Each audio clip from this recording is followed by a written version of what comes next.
سلام علیکم برادر. سلام و رحمت الله. السلام علیکم. و علیکم السلام جان و رحمت الله. فهمیدم. اولی برنامه ده شما گفتین که همین درباره اصلاح کردن یگان چیز اگر دونین بگین. اگر همین درباره مدنی میگفتگیتون همین چیزی شما ما تماشا کردم. بعد گفتم همین کی باشه؟ کومه تماشا کنم میره.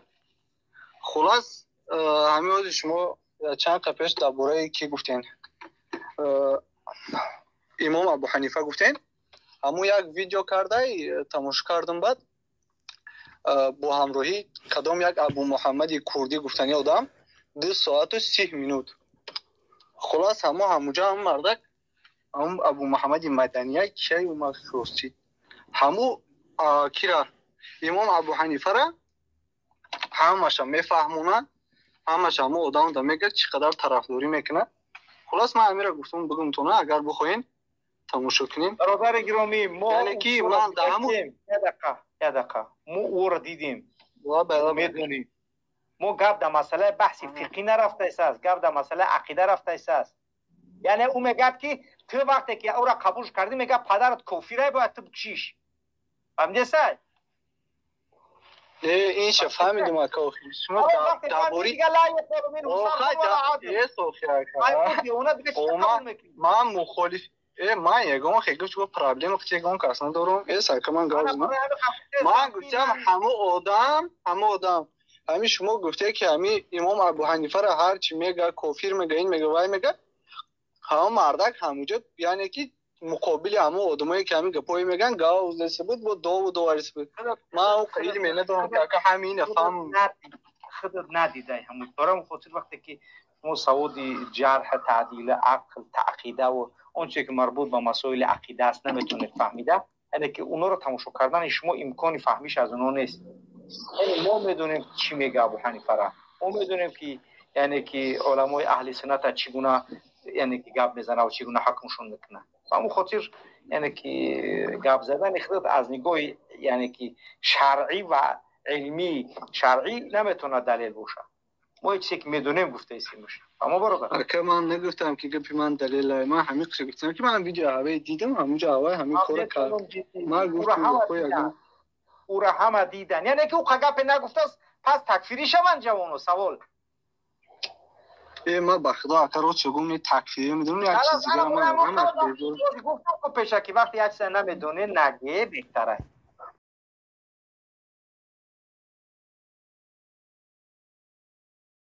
رسول الله صلی الله علیه و سلم میفرماید خیر الناس قرنی ثم الذين يلونهم ثم الذين يلونهم.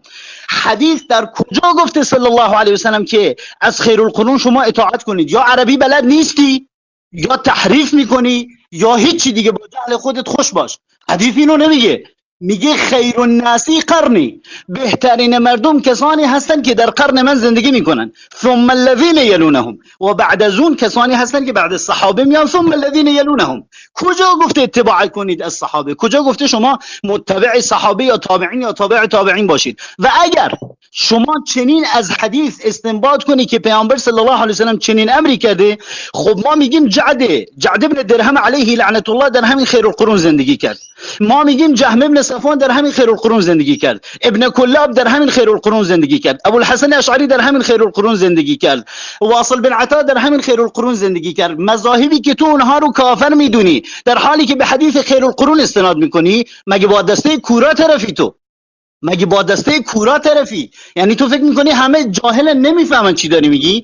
یا بلد نیستی به حدیث استناد کنی یا تعویل میکنی یا یه جماعتی رو گیر انداختی میگی اینا نمیفهمن، برای خودت حدیث میخونی بهش استناد میکنی، اون رو هم یک وجهی شرعی بهش میدی. حدیث اینو نمیگی که تو میگی، بل ما آیه قرآن داریم در کتاب الله عزوجل که میفرماید اتبعوا ما انزل الیکم من ربکم ولا تتبعوا من دونه اولیاء قلیلا ما تذکرون. الله عزوجل میفرماید تنها از وحی اطاعت کنید، ولا تتبعوا من دونه اولیاء، جز وحی از هیچ کس و هیچ چیز دیگری اتباع نکنید، اطاعت نکنید. دیگری. من تو رو تحدا میکنم و امثال تو رو، نه تو رو. تو بسیار کوچکتر از این هستی که من بخوام با تو تحدا کنم. بزرگتر از تو رو تحدا میکنم. یک دلیل، فقط یک دلیل، از کتاب الله یا از سنت صحیح محمد ابن عبدالله صلی الله علیه و سلم برای ما بیار که الله یا پیامبرش امر کرده باشن به اطاعت کردن هر کسی یا هر چیزی جز وحی. بسم الله بیار. بسم الله والحمد لله والصلاة والسلام علی رسول الله. این حالا ببینید 5 دقیقه وقتی من است. حالا یکی از شاخدارهای خوارجی که در بین فارس زبان‌ها یک چند سال است برآمده است، ابو محمد کردی خوارج که ما سال 2020 بیان کرده بودیم که اینها جز خوارج نابطه بیش نیستند و بجز تحقیر در درون صحبتشون چیزی نیست. بالاخره این جوانهای تاجیک که یک نفر دو نفر هم از سبب غلط فهمیدن به این چنین منهج انحرافی خوارجی رفتند آمده است اینجا. الحمدلله این خوب است. نسبت به یک جاهل صحبت کردن و به کسی که کمی میفهمد صحبت کردن بهتر است. حالا که ما هم تحدی میکنیم به این ابو محمد کردی که خودت و بالاتر از خودت رو ما دعوا میکنیم بیار که اثبات بکند در باب ابو حنیفه. موضوع ما باب ابو حنیفه بود. اون وقتی که تو میفهمی به فهم خودت صحبت میکنی. تو به ما هیچ قولی رو از صحابه تابعین تبع تابعین نقل نکردی. منهج ما منهج اهل سنت و جماعت نمین است. قرآن سنت فهمی سلف این امت. آیت رو تو چگونه که فهمیدی رافضه هم به مانند خودش میفهمد. عیناً این طریقه که اینا میکنه طریقه رافضه است که قرآن رو به فهم خودش میفهمد. قرآن رو به فهم خودش میفهمد. چرا؟ برای که همه مفسرین و علما و سلف صالح که این آیت رو تفسیر کردن در نزد اینا کافر است. میگه کافر است. اجماع را از این ثابت کرد امام شافعی رحمه الله میگه کافر است. برای چی؟ مشرع است میگه. حالا که مشرع مرتد خودش است از جانب اینکه تکفیر بالعموم حکم الله رسول کرده رو قبول نکرد. لیکن بالاخره ما به این منهج رافضگی که به فهم خودش صحبت کردن یک نقطه جواب میگیم. سخنت باطل است زیرا که به فهم یک کثیف جاهلانه خود تو است. اما ما به موضوع باز میگردیم. تو بالا شدی و در اینجا نوشتی که من حالا کفر ابو حنیفه رو اثبات میکنم و شاگردت دعوا کرد که هر کسی که ابو حنیفه رو رحمه الله گفت من کفر او رو اثبات میکنم. بسم الله به موضوع داخل شو. 5 دقیقه به تو دادیم. بسم الله. خب حرف شما تموم شد. وقت ببینید. حرف ما در مسئله ابو حنیفه باید شروع شود. در همون مسئله برات حرف میزنم. گوش کن، فقط گوش کن. حرف تموم شد، گوش کن. در همون مسئله برات حرف میزنم. جایی که سخن از ادب و از احترام اصلا و ابدا تو نباید حرف بزنی، چون ما جز بی ادبی، جز اهانت کردن، جز از لفظ بد هیچی از تو ندیدیم. در همون سال 2020 هم که با شما حرف زدیم، سخنرانی که ما با شما داشتیم ضبط کردیم، اون رو در یوتیوب پخش کردیم، مردم میتونن برن نگاه کنن، حسن ادب و اخلاق و رفتار تو رو بفهمن که چقدر به شیوه، یعنی من نمیدونم والله العظیم میکنیم. حالا ما موضوع علمی میکنیم یا که اومد اینجا ما رو تحقیر میکنیم. در چاله میدان زنجیر میچرخونن. شما لات رو دیدی در چاله میدان زنجیر میچرخونه، مثل اونا حرف میزنی تو جایی که انسان مؤدب و متشخص وجود داره از ادب حرف نزن اصلا و ابدا. بریم سر کفرهای ابو حنیفه، بریم سر کفرهای جناب آقای ابو حنیفه. اینی که شما به ما گفتی الان، گفتی که آیات رو به رأی خودتون تفسیر کردید. من میگم اشتباه کردی. هر جایی که قال ابو محمد سنی در کلام من بود، شما حرف من رو بزن به دیوار، حرف من رو قبول نکن. من آیه صریح رو، آیه 3 سوره مبارکه الاعراف رو برات خوندم که رب العزه میفرماید که اتبعوا ما انزل الیکم من ربکم ولا تتبعوا من دونه اولیاء قلیلا ما تذکرون. کجاست رأی ابو محمد سنندجی؟ کجاست؟ الله میفرماید فقط از وحی اطاعت کنید. ولا تتبعوا، اگر عربی بلد باشی که نیستی، رب العالمین نفی میکنه اطاعت و اتباع کردن از هر چیزی رو. میفرماید ولا تتبعوا من دونه اولیاء. خب کجاست؟ رأی من کجاست؟ کفر ابو حنیفه رو برات بخونم. در نزد ابو حنیفه اصلا و ابدا این رو باید بدونی که در نزد ابو حنیفه چیزی به اسم قال الله و قال الرسول هیچ رواجی نداشته. هیچ رواجی. مدرسه ای رو در کوفه داشته به اسم مدرسه اهل رأی. حالا اگر شما خواستی این رو بگی دروغه، من این رو از کتاب‌های سلف برات ثابت میکنم، نه یک کتاب و 2 کتاب و 3 کتاب. چون میدونم الان ادله ها رو برات بخونم همه رو با عربی، میگی نه این تحریف شده، این قول ضعیفه، اینو کی گفتین؟ از 10 تا کتاب برات میارم. چند تاشو میخوای بگی تحریف شده؟ چند تاشو میخوای بگی دروغه؟ در کتاب سنه عبدالله ابن احمد ابن حنبل نگاه کن، در ورقه 93 میگه که رواه الخطيب بغدادي في تاريخه من طريق مسدد بن قطيع سمعت يحيى بن عبد الحميد يقول سمعت أبا حنيفة يقول القرآن مخلوق، يقول القرآن مخلوق. میگه که شنیدم که ابو حنیفه گفت قرآن مخلوقه. هر کسی که بگه قرآن مخلوقه فقط کفر. قول تعالی الله عز وجل در قرآن شریف میفرماید که و این احد من المشرکین استجارك فاجره حتى يسمع كلام الله. رب العزه قرآن رو به اسم کلام خودش یاد میکنه. هر کسی که بگه قرآن مخلوقه فهو کافر ولا کرامه. هر کسی که گفت قرآن مخلوقه ولا کرامه کافره. چرا؟ چون رب العالمین صفاتی رو که برای خودش ثابت میکنه در کلام پاکش در قرآن شریف، اگر گفتی مخلوقه یعنی قبل از این که رب العالمین قرآن رو خلق کنه نه بصیر بوده، نه سمیع بوده، نه علیم بوده، هیچ.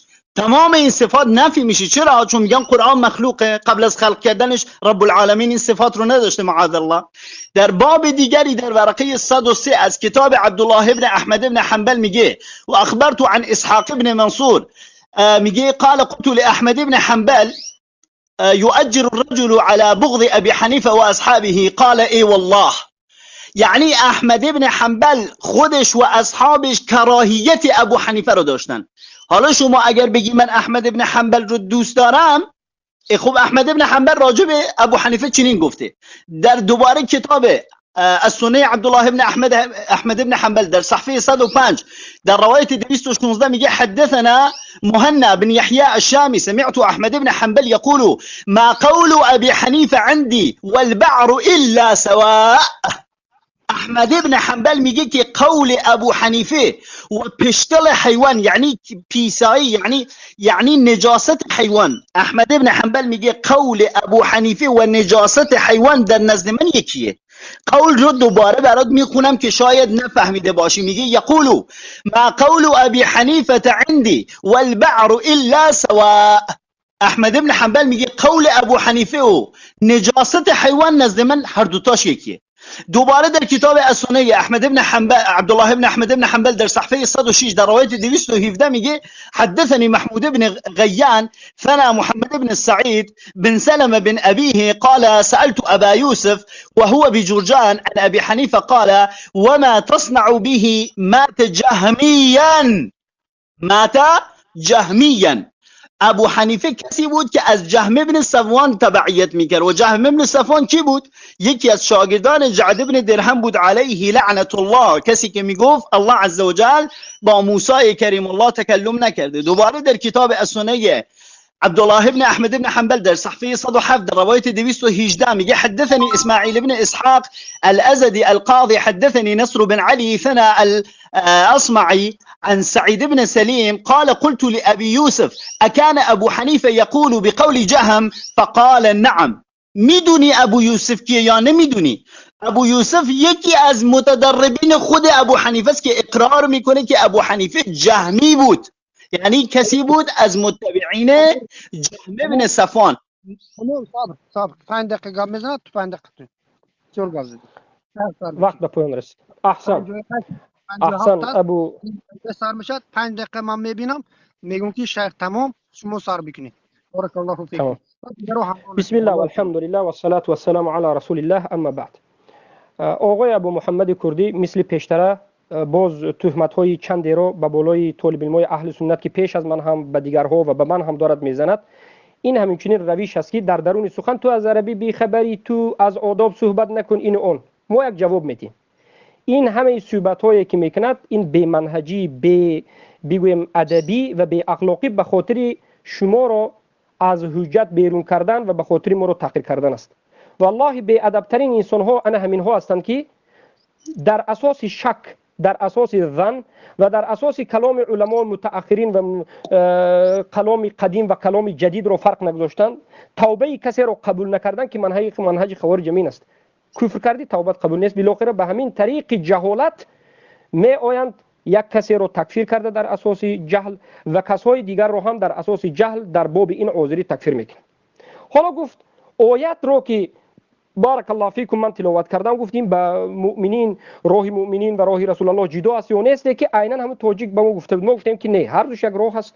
لیکن ببینید علمای ما آیت رو که از بارک الله فیکم سوره نساء 115 هست و ما یشاقق الرسول من بعد ما تبین له الهدى، هر کسی که مخالفت کند با رسول الله بعد از آشکار شدن و یتبع غیر سبیل المؤمنین و متابعت کند غیر سبیل مؤمنان را، انا همین مؤمنان را چی گفتند؟ به تفسیر ما به کی باز میگردیم؟ به سلف و بعد از این به متأخرین اونها، به ابن جریر طبری و بعد از این دیگر علمایی که در نزد ما معتبر است و مسلمان است. ما این آیات رو به فهم خودمون نمیفهمیم.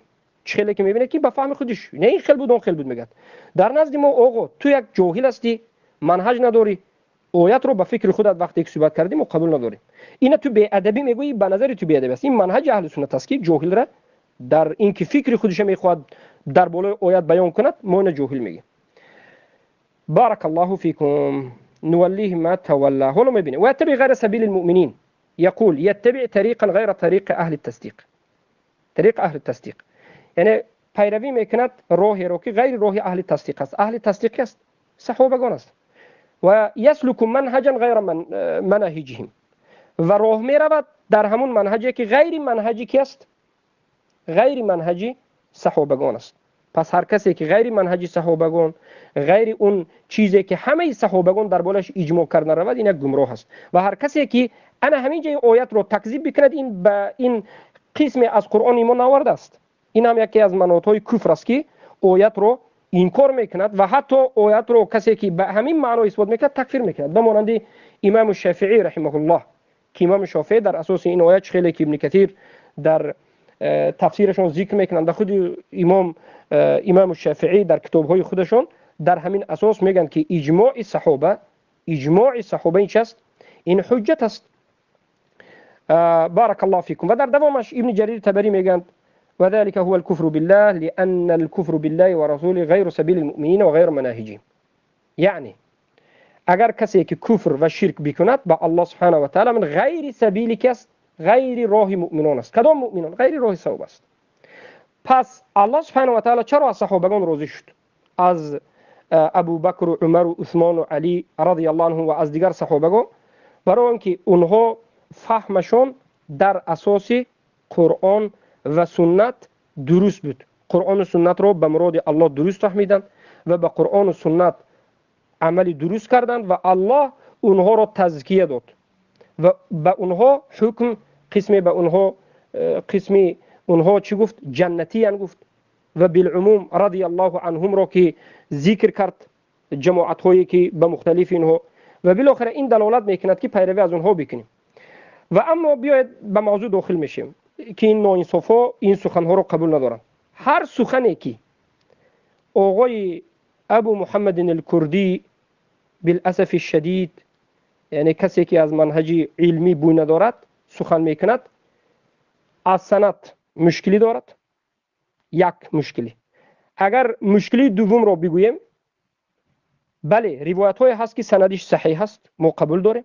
روایت های هست که سندش صحیح هست، اما این سخنهایی که در بالای ابو حنیفه است که قرآن را مخلوق میگفت، پیش از توبه ابو حنیفه هست. هزار قول بیار، هزار قول سلف بیار، ضعیف باشد یا صحیح، ما میدونیم کدومش ضعیف است و کدومش صحیح. لیکن در مسئله خلق قرآن اگر ابو حنیفه رو تو تکفیر کرده باشیم، ما میگویم که به سند صحیح میگیم که ابو حنیفه رحمه الله بله همچنین واقعه هست که قرآن رو مخلوق گفته، ولیکن در این باب بارک الله فیکم توبه کرده. و حالا از کتاب امام الذهبی، کتاب علو، صفحه 155 و از کتاب اسماء و صفات للبیهقی. بله تمام وقت سر بکن باش. خب صدای من میرسه به شما؟ بله میرسه. خب شما اومدی راجع به آیه حرف زدی، گفتی ما فهم خودت رو قبول نداریم. والله العظیم انا استغرب من عقلك يا ابو محمد، یا ابا محمد، اني استغرب من عقلك. بدون تحقیر لو سمحت. نه هیچ اگر تو اصلا معنیش این عربی بلد نیستی که تحقیر نکردم. همون بلدی خودم رو فارسی ترجمه میکنم. اني استغرب عن عقلك، این رو با فارسی ترجمه میکنم. من از عقل تو سرسام هستم. این کجاش تحقیره؟ این کجاش تحقیره؟ به من نمیگی تو؟ اني استغرب عن عقلك کجاش تحقیره؟ من خودت بگم که جاش تحقیره. بعد از این با یک فهم خودت رو مثل کلامی ها جمعه حرف نزن، حرف قطع نکن، قطع نکن، جواب تو بعدن حرف بزن. باشه بفرما. اینی که بهت گفتم اني استغرب عن عقلك، به خاطر این گفتم که من 3 بار تکرار کردم که آیه رو از سوره الاعراف برات خوندم عربی، ترجمه کردم فارسی، گفتم کجای این آیه یک کلمه فهم ابو محمد توش بود اونو بزن به عرض الحائط، بزنش به دیوار. کجاش فهم منه؟ آیا این آیه نیست که الله عز وجل میفرماید اتبعوا ما انزل الیکم من ربکم ولا تتبعوا النفی ولا تتبعوا من دونه اولیاء قلیلا ما تذکرون؟ این کجاش یک کلمه اگر فهم من در این آیه بود اون رو قبول نکن. هی میگی نه شما علما گفتن که فهم جاهل رو نباید قبول کرد. حالا با زبان خود همیشه شما با زبان در راستای اهانت کردن بسیار رساست زبانت. من نمیخوام راجع به این بیشتر حرف بزنم. و اما راجع به آیه‌ای که گفتی و من یشاقق الرسول، گفتی بله راهشون یک راهه اما با فهم صحابه. خب من الان 20 تا بیشتر از 20 تا معذرت میخوام، بیشتر از 20 تا دلیل برات میارم از فهم صحابه، از کتاب و سنت. الان برات میارم میخونم برات، فارسی ترجمه میکنم، باید اینو به ما بگی. اگر گفتی فهم صحابه حجت در دین، ما اول آیه رو برات میخونیم که رب العزه الله جل جلاله میفرماید رسلا مبشرین و منذرین لئلا یکون للناس علی الله حجة بعد الرسل و کان الله عزیزا حکیما. الله میفرماید بعد از پیامبران حجتی وجود نداره. اگر تو گفتی صحابه حجت هستن، تنها آیه رو تکذیب کردی. 1. 2. چطوری می شود ما از صحابه پیروی کنیم، اونها رو به اسم حجت بشناسیم، در حالی که این حجت اشتباه میکنه؟ ما در صحیح بخاری داریم خالد رضی الله عنه و ارضاه در جنگی اسیران خودش رو به باقی صحابه داد، گفت اسیرانتون رو بکشید. بعضی از صحابه به اون اعتراض کردن. زمانی که به نزد رسول الله صلی الله علیه و سلم برگشتن، پیامبر صلی الله علیه و سلم 3 بار فرمود اللهم انی ابرأ من افعل اللهم انی ابرأ مما صنع خالد. یا ربی یا الله من بری هستم از فعلی که خالد انجام داد. چطور می شود شما صحابه رو حجت میدونید در حالی که این حجت اشتباه میکنه؟ 3 بار رسول الله صلی الله علیه و سلم میفرماید انی ابرأ مما اصنع خالد. در حدیث دیگری امام علی رضی الله عنه و ارضاه جماعتی رو میاره میسوزونه، صحیح بخاری. ابن عباس میگه که ای علی اگر من بودم چنین نمیکردم، فقط میکشتمشون. چطور میشود ما به کسی بگیم حجت در حالی که اشتباه میکنه، در حالی که رسول الله صلی الله علیه و سلم میفرماید لا يعذب بالنار الا رب النار، هیچ کسی با آتش عذاب نمیدهد الا رب آتش. در حدیث های دیگری داریم که زمانی که آیه نازل شد که رب العزه فرمود که وكلوا واشربوا حتى يتبين لكم الخيط الابيض من الخيط الاسود من الفجر واتموا الصيام الى الليل، بعضی از صحابه چنین فهمیدن که یک تکه تناب سیاه رو با یک تکه تناب سفید بیارن، این رو با هم قاطی کنن، اینطوری بهش نگاه کنن تا زمانی که سیاه از سفید مشخص بشه، این وقت نماز صبح میشه. بعدن پیامبر صلی الله علیه و سلم فرمود که نه این خطاست، فهم شما خطاست، این صحابه فهمش غلطه، چرا نمیخوای اینو قبول کنی؟ بعضی از اوقات ما از شأن صحابه کم نمیکنیم، نعوذ بالله. صحابه کسانی هستن که الله جل جلاله میفرماید رضی الله عنهم و رضوا عنه، ما نمیخوایم از شأنشون کم کنیم، اما ما میگیم اونها هم بشر بودن، قابل خطا بودن. 20 تا 30 تا از خطاهای بزرگ صحابه رو الان میخوای یک به یک برات بگم با سند صحیح، نمیتونی انکارش کنی. چطور میشه کسی هم حجه باشه هم خطا کنه؟ فهم صحابه رو مگه نمیگی؟ این فهم صحابه بفرما. در حدیث دیگری داریم 2 تا از صحابه ها با هم سر تیمم اشکال پیدا کردن، یکشون خودش رو در خاک چرخ داد، فکر میکرد تیمم اینطوریه، این فهم صحابه. چرا نمیگی دین رو قبول دارم با فهم محمد صلی الله علیه و سلم که الله عز و جل میفرماید و النجم اذا هوا ما ضل صاحبكم وما غوا وما ينطق عن الهوى ان هو الا وحی یوحى. چرا دین رو با فهم محمد صلی الله علیه و سلم قبول نکنیم که رب العزه تزکیهش میکنه، میفرماید محمد از خودش حرف نمیزنه، مجنون و دیوانه نیست، نعوذ بالله، و ما ينطق عن الهوى، از هوا و آرزو حرف نمیزنه، این هو الا وحی یوحى، هرچی میگوید وحی و بنو وحی میشه. چرا ما زمانی که حرف حق میزنیم خارجی میشیم؟ چرا خوارج میشیم؟ چرا؟ چون میگیم از کتاب و سنت تبعیت کنیم، به خاطر این خارجی شدیم، خوارج شدیم. این همه دلیلی رو الان که برات خوندم، گوش کن، وقت تمام نشده. وقت تمام شده. وقت تمام شد. حتی 36 دقیقه که شیخ تمام. وقتی تو رو گرفتن بفهم. بسم الله. اما بعد در مسئله آیتی که صحبت آخری ایشون باز به همون آیت گشت، سوره نساء، و ما یشاق الرسول من بعد ما تبین له الهدى، ما بیان کردیم که صحبتی که آقا میگه از فکر و اندیشه خودش است، عین صحبت رافضه است. رافضه رو ببینید، تفسیر قرآن 15 مجلد 20 مجلد کلام دارد، لیکن از بافته ساخته عقل خودش است. برای چی؟ سبب چیست که آقای ابو محمد کردی آیات ها رو در اساس خودش میفهمد؟ عقل کلامی، مثل جهمی ها کلامی. خوارج ها، چرا خوارج ها کلامی هستند مثل جهمی ها؟ سببش این است که همه علمای امت اینو تکفیر کردند، علما را تکفیر کردند. حالا ما به امام احمد هم میریم که ثبتش در نزد من حالا وجود دارد. از امام احمد به من حجت میآورد، حالا که امام احمد رو خودش تکفیر میکند. تو کسی رو که تکفیر میکنی از او حجت آوردن به ما این رویت درست نیست. تو بیار از مسلمان، یک مسلمانی که خودت اعتقاد میکنی که مسلمان است. حالا ما میریم به تفسیر ابن کثیر که ما اعتبار داریم که مسلمان است، رحمه الله، علامه اهل سنت و الجماعت است، که شما اینا خوارج رو تکفیر میکنید. در زیر این آیت میگه که و یتبع غیر سبیل المؤمنین، می آیت هذا ملازم للصفه الاولى در دومش، ولكن قد تكون المخالفه للنص الشارع وقد تكون لما اجمعت عليه الامه المحمديه. یعنی مخالفت دو نمود است. میگه مخالفت به یک نص شارع، به یک آیت واضح از قرآن یا که حدیث بعضی مخالفت میشد. در بعضی حالت مخالفت میگه ابن کثیر به همون چیزی میشد که تمام امت به همون چیز اجماع کردند، یک نفر میاد به اجماع امت مخالفت میکند.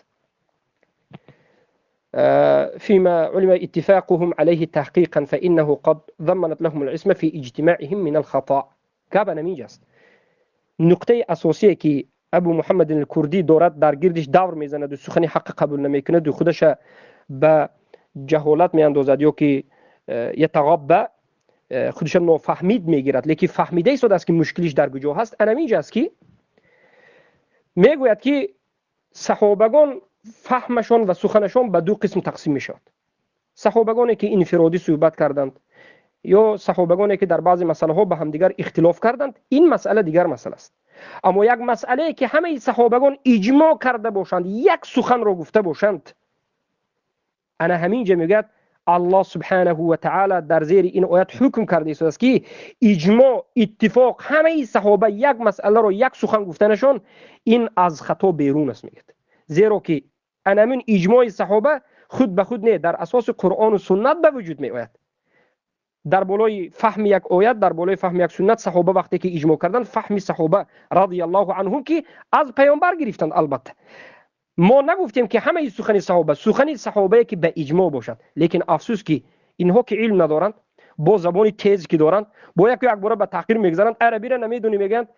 حالا یک چند خطاگی های عربی را که ما نوشتیم، حالا این هم شروع میکند به گفتن خطاگی عربی و از موضوع بیرون شود، ان عقلی که ان اخلاق که اینجا نوشته شده است، لیکن بالاخره عربی را میدونی نمیدونی از موضوع بیرون شدن و گریختن است. در سال به موضوع صحبت بکن. در اینجا میگه که اجماع صحابه لنص شرعی، پس لما اجمعت عليه الامه المحمديه فيما علم اتفاق في عليه تحقيقا فانه قد ضمنت لهم عصمه في اجتماعهم عن الخطا.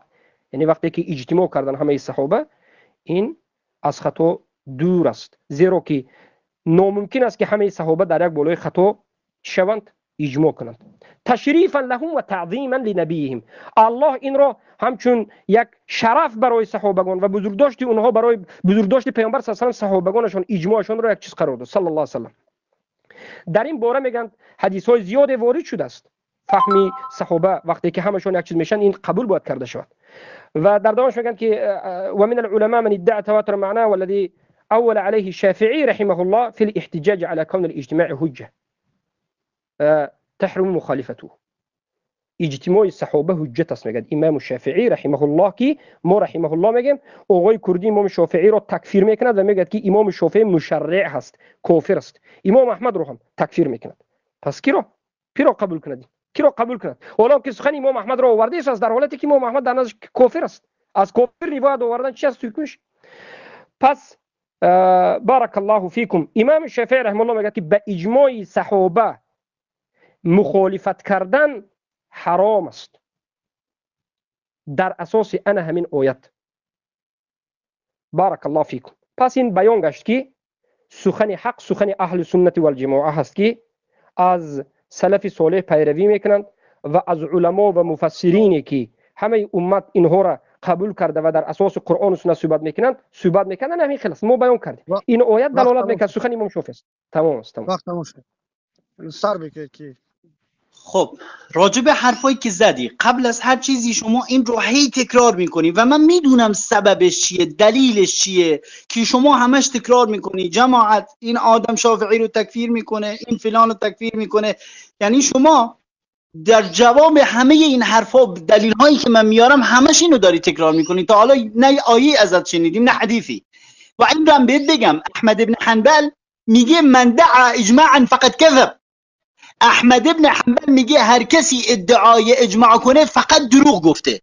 با همون موبایلی که دستته برو بنویس، سرچ کن در گوگل، این حرف معروفه به شدت از احمد ابن حنبل. حالا میترسم بگی اینم سندش ضعیفه. احمد ابن حنبل میگه من دعا اجماع فقط کذب. هر کسی اجماع رو ادعا کنه که در بر چیزی اجماع وجود داره تنها دروغ گفته. یعنی تو شیخ خودت اگر احمد ابن حنبل رو شیخ خودت حساب کنی، احمد ابن حنبل اینطوری میگه راجع به اجماع، مگر اینکه بیای انکارش کنی. اینی که شما میگی آقا این چرا احمد ابن حنبل رو تکفیر میکنه اما میاد قول احمد ابن حنبل رو برامون میاره. اصلا شما باید این رو بدونی اگر منطق حرف زدن و مناظره کردن رو داشته باشی، ما که قول رو برات میخونیم برای اینی که شما رو قانع کنیم در موضوع. ما نرفتیم از احمد ابن حنبل قولی رو بیاریم که خارج از کتاب و سنت راجع به چیزی حرف زده باشه ما بگیم سمع و طاعه، آیه قرآن و حدیث رو رها کنیم برای سخنان احمد حنبل. نه، ما داریم از قول همون کسانی که نزد خودت شیخن. من الان میتونم 20 تا 25 تا دیگه دلیل برات بخونم که مالک به ابو حنیفه میگه کاد الدین و من کاد الدین فلیس من الدین. مالکه امام مالک صاحب الموطأ که شما بهش میگید امام مالک و صاحب الموطأ، ابو حنیفه رو کافر میدونه. احمد ابن حنبل ابو حنیفه رو کافر میدونه. سفیان ثوری و ابن مبارک. الان همه قولا رو اگه میخوای، من نمیدونم الان چرا فرکانس یه دفعه عوض شد. یادت اول چقدر اصرار میکردی راجع به ابو حنیفه حرف بزن، ما اومدیم الان دیگه نمیگی راجع به ابو حنیفه. فکر کنم فراموش شد. تو میدونی من کتاب الان جلومه میتونم همه اقوالو برات بخونم، حرف ابو حنیفه رو فراموش کردی. حالا راجع به یه مبحث دیگری داری حرف میزنی. و اما اجماعی که از صحابه گفتی، برادران و دوستانی که این صدای من رو میشنوید، اجماع یعنی چی اصلا در نزد اینا؟ ما باید بفهمیم اجماع یعنی چی. قبل از هر چیز باید بفهمیم معنی اجماع یعنی چی. آیه ایرم که این آقا بهش استناد میکنه میره برامون قول مفسر رو میخونه. اگر شما برید قصه شافعی رو نگاه کنید که شافعی شخصی نزد شافعی اومد بهش گفت یا شافعی دلیل شما از کتاب و سنت مبنی بر اجماع چیه؟ شما که میگی اجماع هم مصدری از مصادر تشریع اسلامی، خب دلیلت چیه؟ در این موضوعی که وجود داره سندش هم صحیحه، میگه شافعی 3 روز به خانه رفت، چندین بار در این 3 روز قرآن رو ختم کرد و بعد از اون به این آیه رسید، این آیه رو دلیل کرد. یعنی قبل از اینکه آیه رو اصلا دلیل کنه شافعی اجماع رو یکی از مصادر تشریع اسلامی میدونست، اما چون ازش سوال پرسیدن رفت این آیه رو آورد گفت و من یشاقق الرسول من بعد ما تبین له الهدى ويتبع غیر سبیل المؤمنین نولیه ما تولى و نصله جهنم و ساءت مصیره. گفت یعنی اجماع. اصلا قصه شافعی معروفه، شما برید خودتون نگاه کنید که شافعی چجوری شد که به این آیه استناد کرد. این آیه رو قبل از شافعی هیچ بشری نگفته، یعنی اجماع. همین آقای ابو محمد مدنی اگر ازش سوال بپرسی مگه برامون حدیث نیاورد گفت رسول الله صلی الله علیه و سلم میفرماید خیر الناس قرنی ثم الذين يلونهم ثم الذين يلونهم؟ خب از همون ثم الذين يلونهم برامون بیار که این آیه که شافعی بهش استناد کرده یعنی اجماع. بفرما من شما رو تحدا میکنم از ابوبکر رضی الله عنه و ارضاه، از عمر بن خطاب رضی الله عنه و ارضاه، از عثمان بن عفان رضی الله عنه و ارضاه، از علی بن ابی طالب رضی الله عنه و ارضاه، از حسن بن علی رضی الله عنه و ارضاه، از حسین بن علی رضی الله عنه و ارضاه، از معاویه بن ابی سفیان رضی الله عنه و ارضاه. برامون یک دلیل بیار که این آیه رو گفته باشن اجماع. خب بس تو از کی یاد گرفتی آقای ابو محمد مدنی؟ مگه نمیگی دین به فهم سلف؟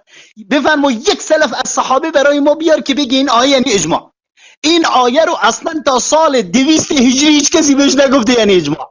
شافعی این اختراع کرد، مثل ادیسون چجور برق اختراع کرد، شافعی اومد این آیه رو برامون آورد به اسم یه چیزی رو ازش کشید بیرون به اسم اجماع.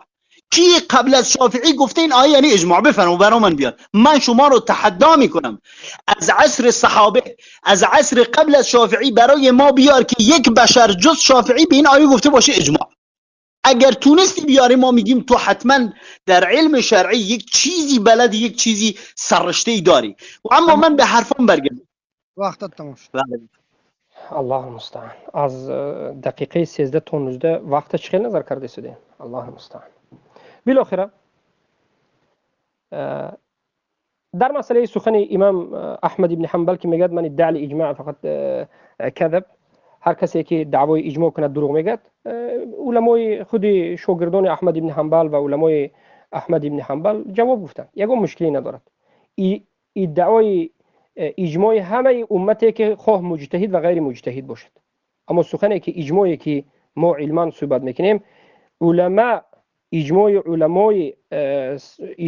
علمای امت در باب یک چیز، در باب یک مسئله، این یک باره به همین مسئله است و این یک دعوایی که امام احمد ابن حنبل اجماع رو تکذیب کردند و هر کسی که اجماع رو دعوا کند دروغ میگوید و این صحبت امام احمد ابن حنبل رو بیچاره نفهمیده که این در یک مسئله خاصی بود یک، و بعد از این دعوا کردن اجماع که همه امت این نادرست است، بلکه دعوا کردن علما و انا همون صحابگان رضی الله عنهم صحبت میرد که این هم دلالت به جهالت میکرد.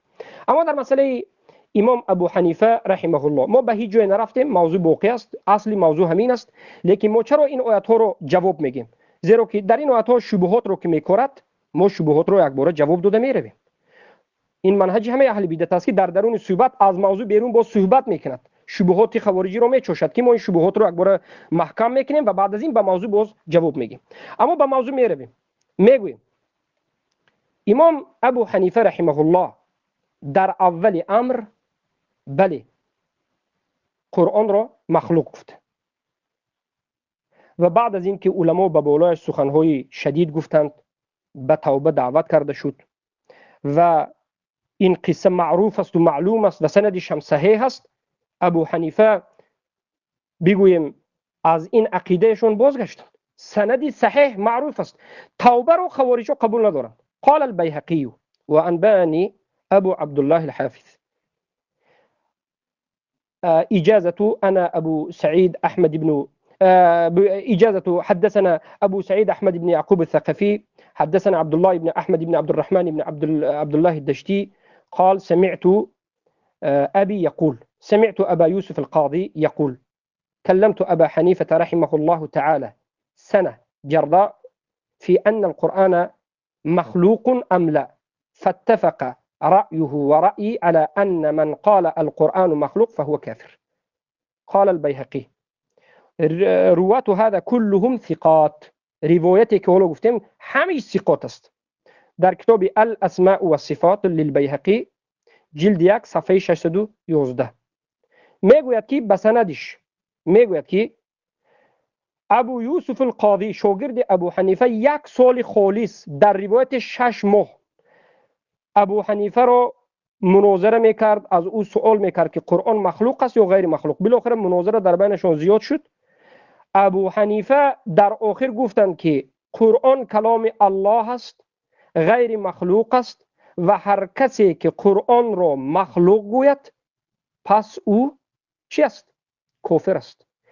این سخن ابو حنیفه بر ضد سخن ابو محمد کردی که ابو حنیفه را کافر میگه. در اساس چی؟ در اساس اینکه ابو حنیفه قرآن را مخلوق گفتند. من سندی صحیح آوردم، رجال ثقات است. حالا که سخنهایی که او گفت من میتونم به بعضی از این روایت ها به سندی صحبت بکنم، لیکن موضوع این است که باید اختصارتر بکنیم. بر رجال ثقات که ابو حنیفه بعد از این توبه کرد و توبه معروف است. پس وذكر عن أبي يوسف قال ناظرت أبا حنيفة رضي الله عنه شهرين حتى رجع عن خلق القرآن. در کتاب الایبان صفحه 450 است. به سندش که میگه ابو یوسف مناظره کردم با ابو حنیفه در مسئله قرآن، در مسئله خلق قرآن 2 ماه که از این عقیدش بازگشت. رجع، بازگشت. بله بود عقیده لیکن بازگشت. همون خطیب بغدادیه که اینها به همون کتاب خطیب بغدادی رفتند و ابن حبان سخنش برفتند و 4-5 کتاب دیگه، یا که عبدالله ابن احمد ابن حنبل که رفتند و تحقیقاتش در نزد ما سنداش معروف است. همون خطیب بغدادی در جگر جو بو همین چیز روایت میکرد. حدثنا القاضي ابو جعفر السمناني قال حدثنا الحسن ابن ابي عبد الله السمناني قال حدثنا الحسين بن رحمة الويمي قال حدثنا الثلجي قال حدثنا محمد بن سماعة عن ابي يوسف قال ناظرت ابا حنيفة 6 أشهر حتى قال من قال القرآن مخلوق فهو كافر. با سندش می آورد، با سند صحیح که قاضی شاگرد ابو حنیفه مناظره، همین تمام میکنم تا مناظره کردن با ابو حنیفه 6 ماه که ابو حنیفه از این سخنشون قرآن مخلوق بازگشتند و همه صحبت های علمایی که محمد کردی نقل کرد پیش از توبه ابو حنیفه است. 50% 60% اون ضعیف است و باطل است و قسمش ثابت است، اما پیش از توبه است. و بعد از توبه احمد ابن حنبل رحمه الله گفتند، احمد ابن حنبل که محمد کردی نقل کرد که ابو حنیفه رو سخنهای بد میگفتند، ابو حنیفه رو رحمه الله گفتند بعد از مرگش که و در صحبت آینده ذکر میکنیم. مرا جواب بگوید، بین جواب بگوید، اتحدى که جواب بگو، سخنی بین علما رو جمع بکن. بسم الله. خب آقایی که مناظره ما رو داری یعنی مدیریت میکنی، ان الله یأمر بالعدل، زمان من که تموم شه فوراً ساکت بشید، نباید بذاری ایشون حرف بزنه. من دیده شدم. خب چیزی رو که آقای مدنی الان آورد گفت که ابو حنیفه توبه کرده، ما میگیم صدقت. حرف از این قشنگتر است؟ ما میگیم صدقت، تمام توبه کرده. اصلا مشکل ما الان با ابو حنیفه دیگه از خلق قرآن خارج شد. این یعنی فکر میکنه مشکل ابو حنیفه فقط همینه که به قرآن گفته مخلوق. والله العظیم عجیبه. خب همین اصلا گفتیم توبه کرده، تمام. منم با شما متفق القولم الان که ایشون توبه کرد و تمام، موضوع خلق قرآن رو بستیم و مختومه کردیم، بریم سراغ چیزهای دیگر. ابو حنیفه میگه خمر حلاله، آقا مدنی میگه نبیذ الشدید حلاله.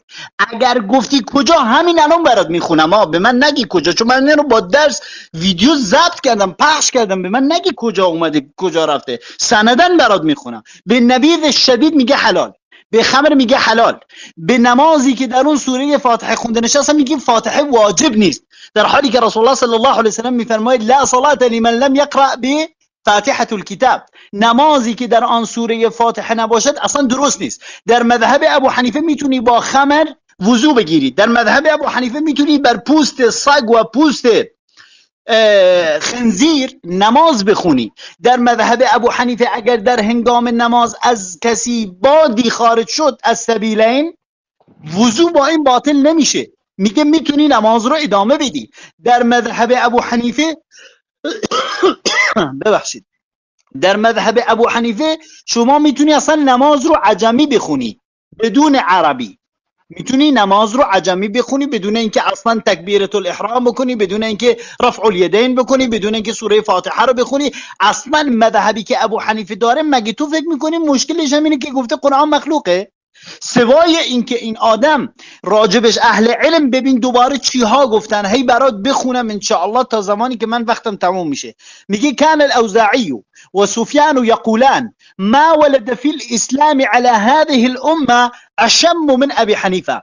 میگه اوزاعی و سفیان گفتن که در اسلام هیچ کسی متولد نشده که شومتر باشه، نحستر باشه از ابو حنیفه. در قول دیگری دوباره میگه که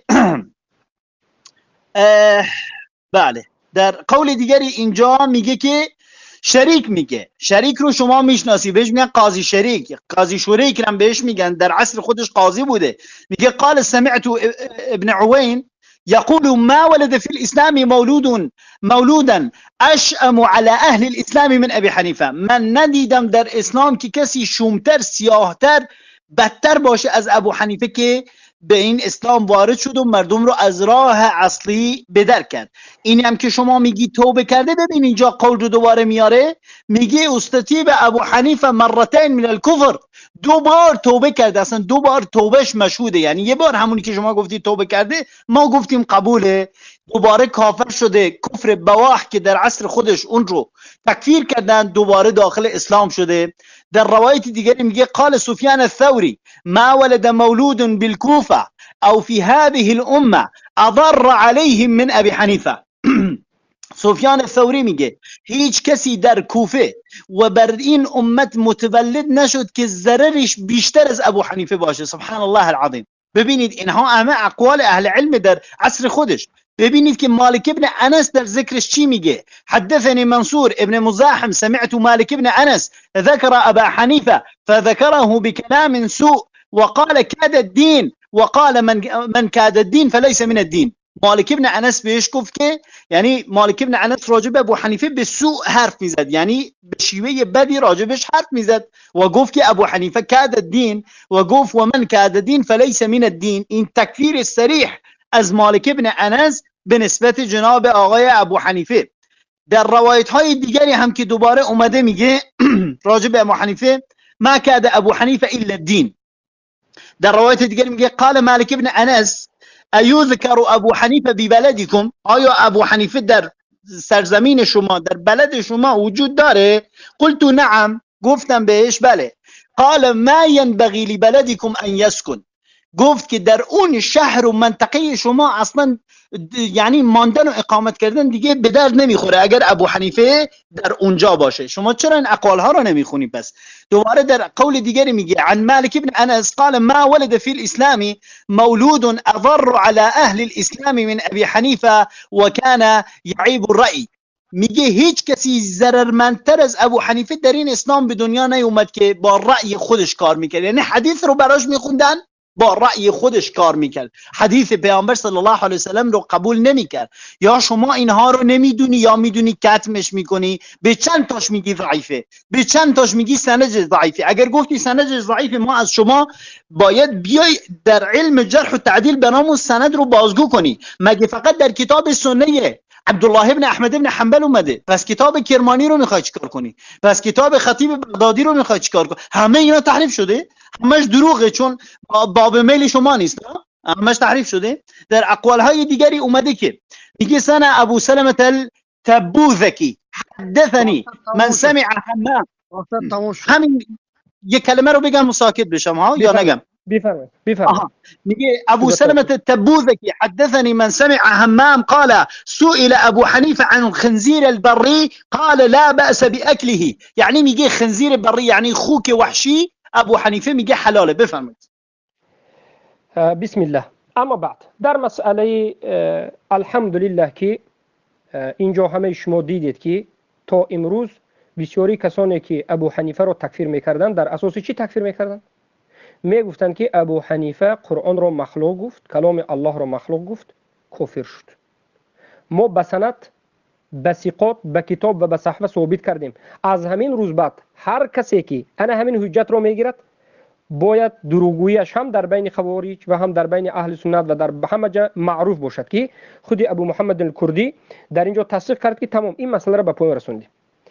اما پیش از این که به این شبهه که حالا ذکر کرد که فلان چیز رو حرام گفتن، نبیذ رو، خنزیر رو، این اون رو، ما به صحبت پیشگذشته صحبت میکنیم. احمد ابن حنبل رحمه الله گفت در حق ابو حنیفه صحبت‌های بد گفتن. بله، همین نقل رو در اولین صحبتاش ذکر کرد. بیایید حالا همین حلقه 5-6 دقیقه خود رو مربوط بدیم به صحبت به سخن سلف صالح که ابو حنیفه رو بعد از مرگش رحمه الله گفتند.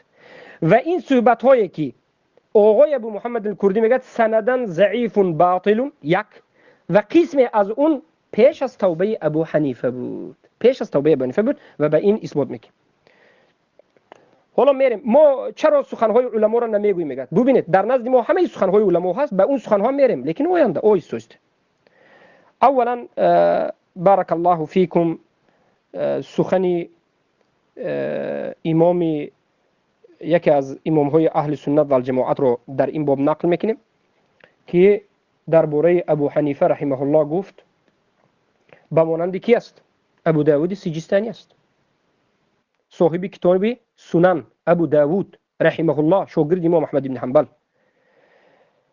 در ببینید در تاریخ اسلام مجله 6 صفحه 137 به سندش و این چنین الذهبی سندش در تاریخ اسلام ذکر میکنه، میگه قال ابو داود رحمه الله، ابو داود گفت، ابو داود صاحب کتاب سنن، رحم الله مالکا، الله امام مالک رو رحمت کند، کان اماما، امام بود.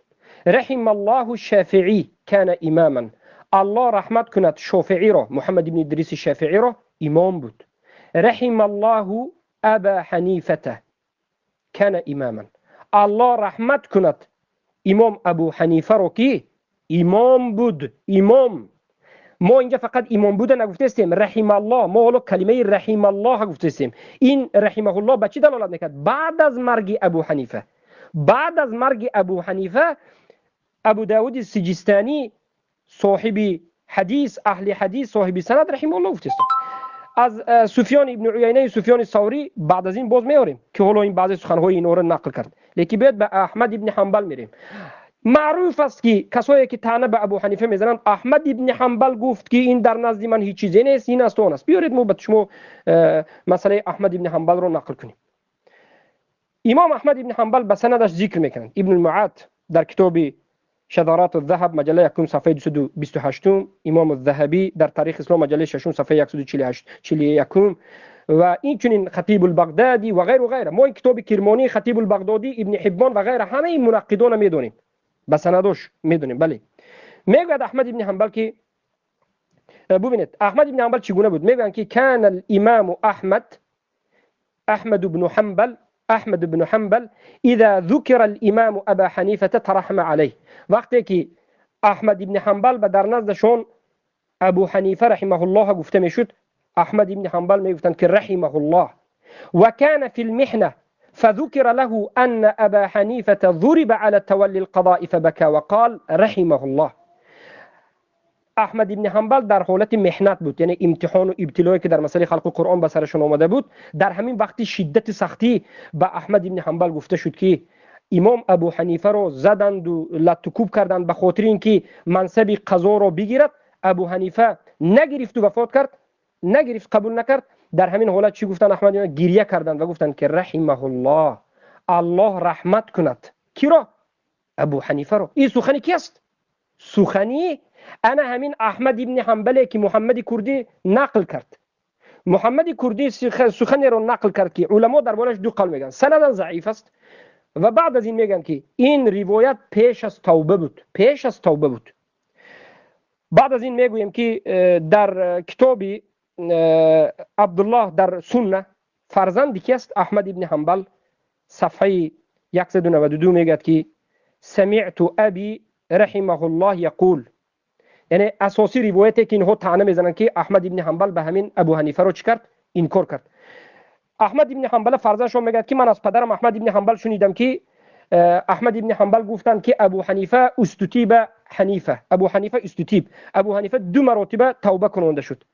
در کتاب چی؟ در کتاب الله، درباره اینکه مخلوق میگفت. فقالوا له هذا کفر. با احمد ابن حنبل گفتند که بله تمام. اگر اجازه بدین همین عباره را به پایان رسونم، نه اگر اجازه ندین بالاخره بوکی نداره. نه بفرمایید، ادامه بدید، حرفتون رو تموم کنید، بفرمایید. بهترین احمد ابن حنبل گفتن که بله کفر است. اظن انه استتیبه، یعنی امام احمد در همین جا گفتن که من گمان میکنم که ابو حنیفه توبه کننده داشتن. مذهب ما اهل سنت و الجماعت معروف است که به گمان حکم نمیکنیم. چخیلی که دکتر محمد ابن سعید القحطانی، کسی که همین کتاب عبدالله احمد ابن حنبل از سنت رو تحقیق میکند، ذکر میکند در همین جا لا یقام حکم بالظن. بله در نزد اهل سنت و الجماعت معروف است، علمای نجد، علمای اهل سنت مشایخ به ظن نمیگیریم. انا من روایت احمد ابن حنبل است که به گمان است و پیشتر اومده سندش ذکر کردیم و احمد ابن حنبل رحمه الله گفتند و ابو داود هم رحمه الله گفتند. بفرمایید. خب ما این همه دلیل رو تا اینجا آقای مدنی آوردیم، ارائه کردیم. ببینید هنوز هم نصف دلایلی که من میخوام بخونم هنوز مونده و بیشتر از نصف. یعنی تا حالا چقدر دلیل خوندم بیشتر از اون هم مونده. الان همه رو برات باید بخونم. اینجا این مردم الان تقریبا 380 نفر در این اتاق هستن، باید بدونن ابو حنیفه کیه. چون چرا سالان، یعنی بسیار زمانیه که این رو از مردم یعنی قایم کردن، اقوال سلف رو راجع به ابو حنیفه نمیگن، ما میگیم اینا رو، دلایل رو میاریم. شما چطوری استناد کرده آقای مدنی؟ گفتی که ابو داود بهش رحمت کرد و فلان کس بهش رحمت کرد. یعنی این همه اقوال رو بریزیم تو زباله، چیکارش کنیم؟ قبولش نکنیم؟ یه اقوال یه همجوری روایت شده بریم گوش نکنیم بهش؟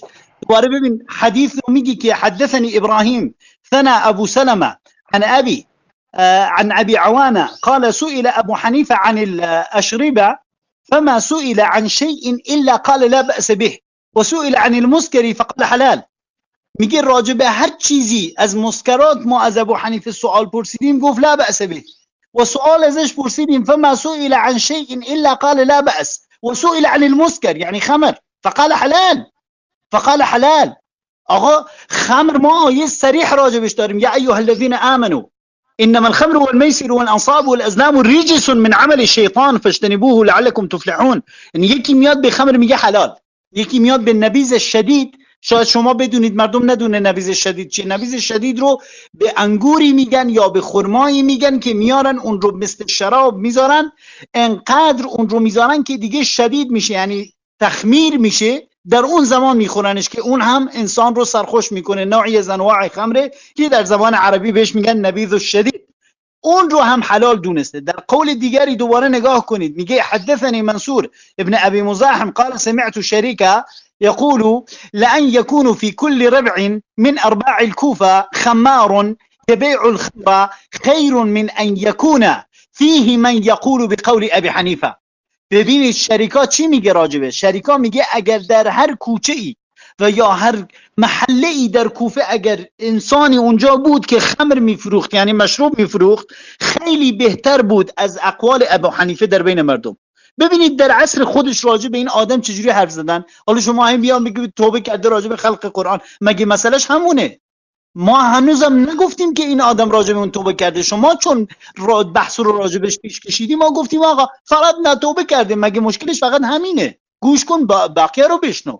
میگه حدثني ابو الفضل الخراساني ثنا ابو نعيم قال كان الشريك سيء الرأي جدا في ابي حنيفه واصحابه ويقول مذهبهم رد الاثر عن الرسول الله صلى الله عليه وسلم. میگه در گذشته شریکا به شدت راجع به ابو حنیفه با سوء حرف میزد و میگفت که مذهبهم رد الاثر عن الرسول الله صلی الله علیه وسلم، یعنی اثر رو رد میکرد، بهش حدیث میرسید قبول نمیکرد. اصلا معروف مدرسه اهل رأی در کوفه که مال ابو حنیفه بود، معروفه با حدیث کار نمیکردن. من اون دلایل نیرم که راجع به نماز خوندم به هیچ کدومش جواب ندادی آقای مدنی. گفتم در مذهب ابو حنیفه میگه اصلا سوره فاتحه رو نخون، تکبیرۃ الاحرام نکن، فلان نکن. راجع به هیچ کدومش جواب ندادی.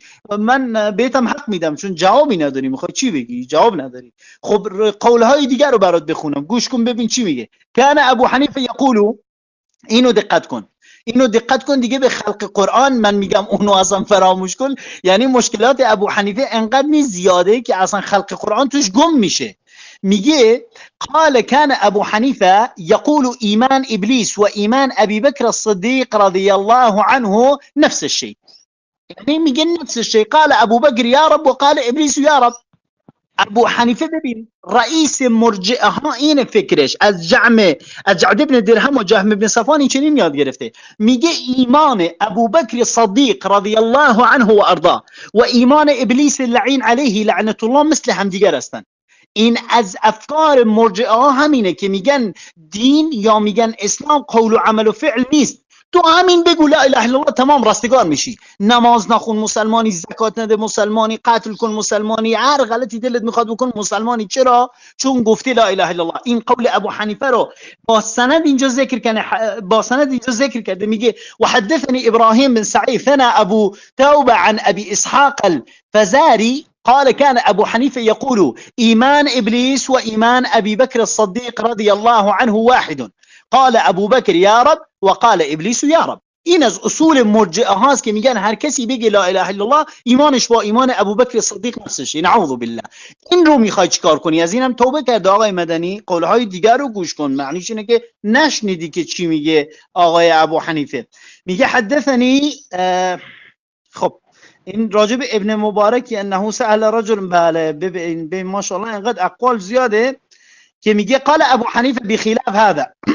کسی از ابن مبارک سوال میپرسه حدثني ابو الفضل الخراساني ثنا حماد بن ابي حمزه السكري عن سلمة بن سليمان عن ابن المبارك انه سأل رجل عن مسألة فحدثه فيها بحديث عن النبي صلى الله عليه وسلم فقال الرجل قال ابو حنيفه بخلاف هذا فغضب ابن المبارك غضبا شديد وقال أروي لك عن الرسول الله صلى الله عليه وسلم وتأتيني برأي رجل يريد الحديث لا حدثكم اليوم بحديث وقام.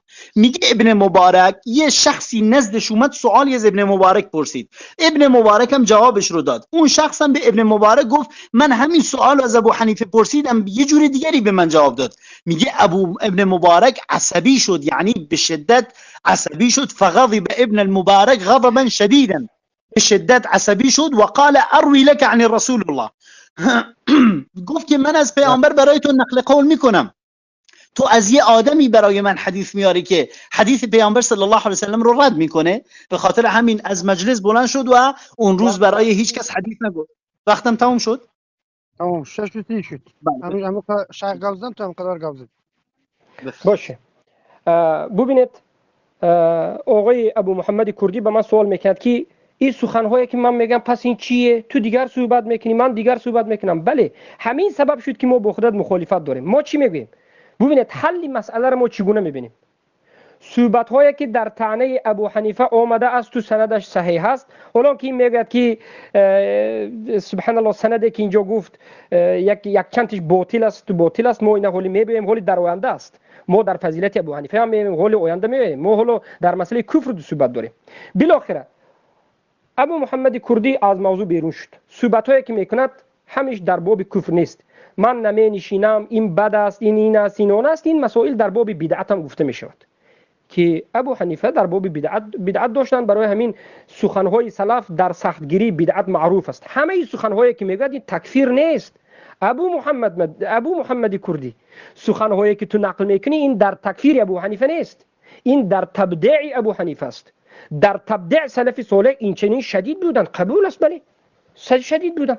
این بدعت است. کدام از اینها گفتن که ابو حنیفه کافر است؟ کنی تحدک تو سخن احمد ابن حنبل رو آوردی. من به تو گفتم که بعد از وفات ابو حنیفه رحمه الله احمد ابن حنبل چی کردن؟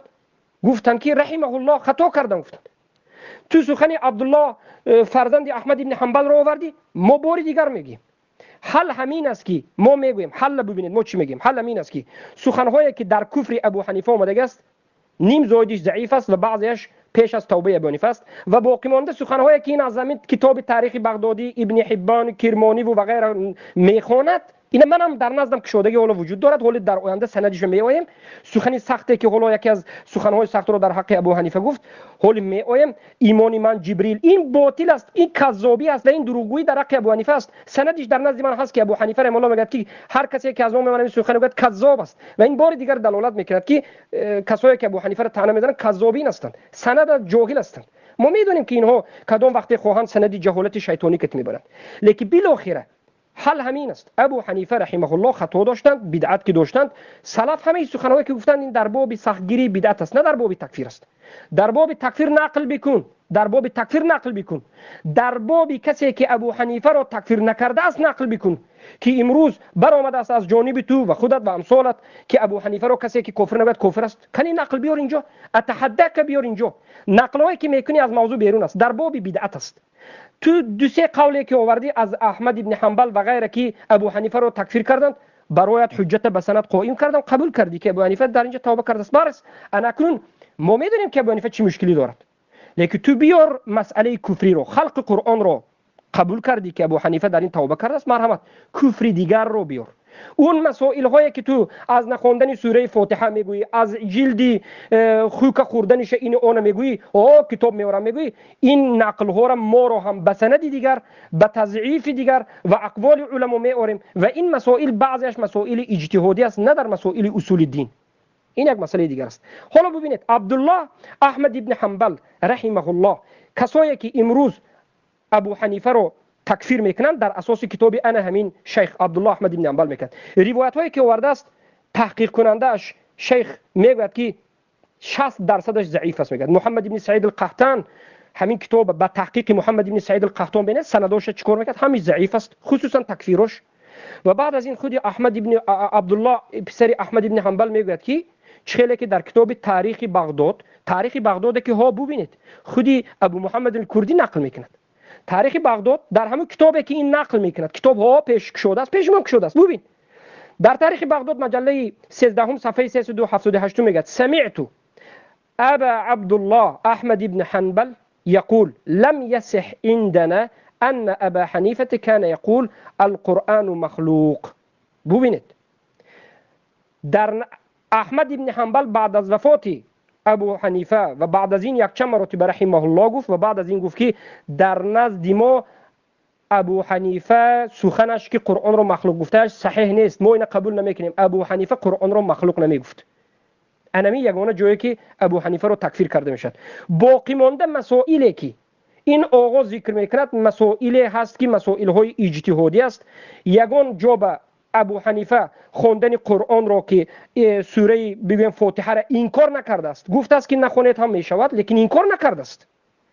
یا که دیگر مسائل هایی که هست، مسائل هایی که این مسائل ها اجتهاد که به دیگر مسائل باقی می رود.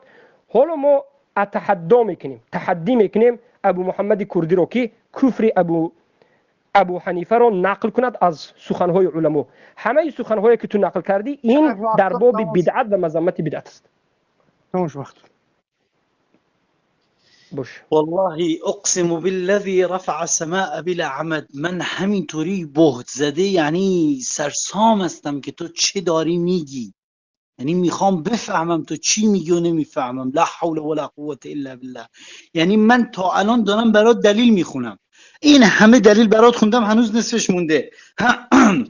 بهت میگم آقا اومده مشروب رو حلال کرده، میگی نه این بدعت، این مسئله اجتهادیه، اگه تو راست میگی کفرشو برای من بیار. برات خوندم 3 بار قول مالک ابن انس رو، گفتم مالک ابن انس میگه ابو حنیفه کاد الدین و من کاد الدین فلیس من الدین، میگه نه اون از مسائل اجتهادی برای من بیار که این کفر کرده باشه. برات قول میخونم میگم حلال رو حرام کرده، حرام رو حلال کرده، برای من میگیم مسائل اجتهادی و بدعت فقط میشه بهش گفت مبتدع.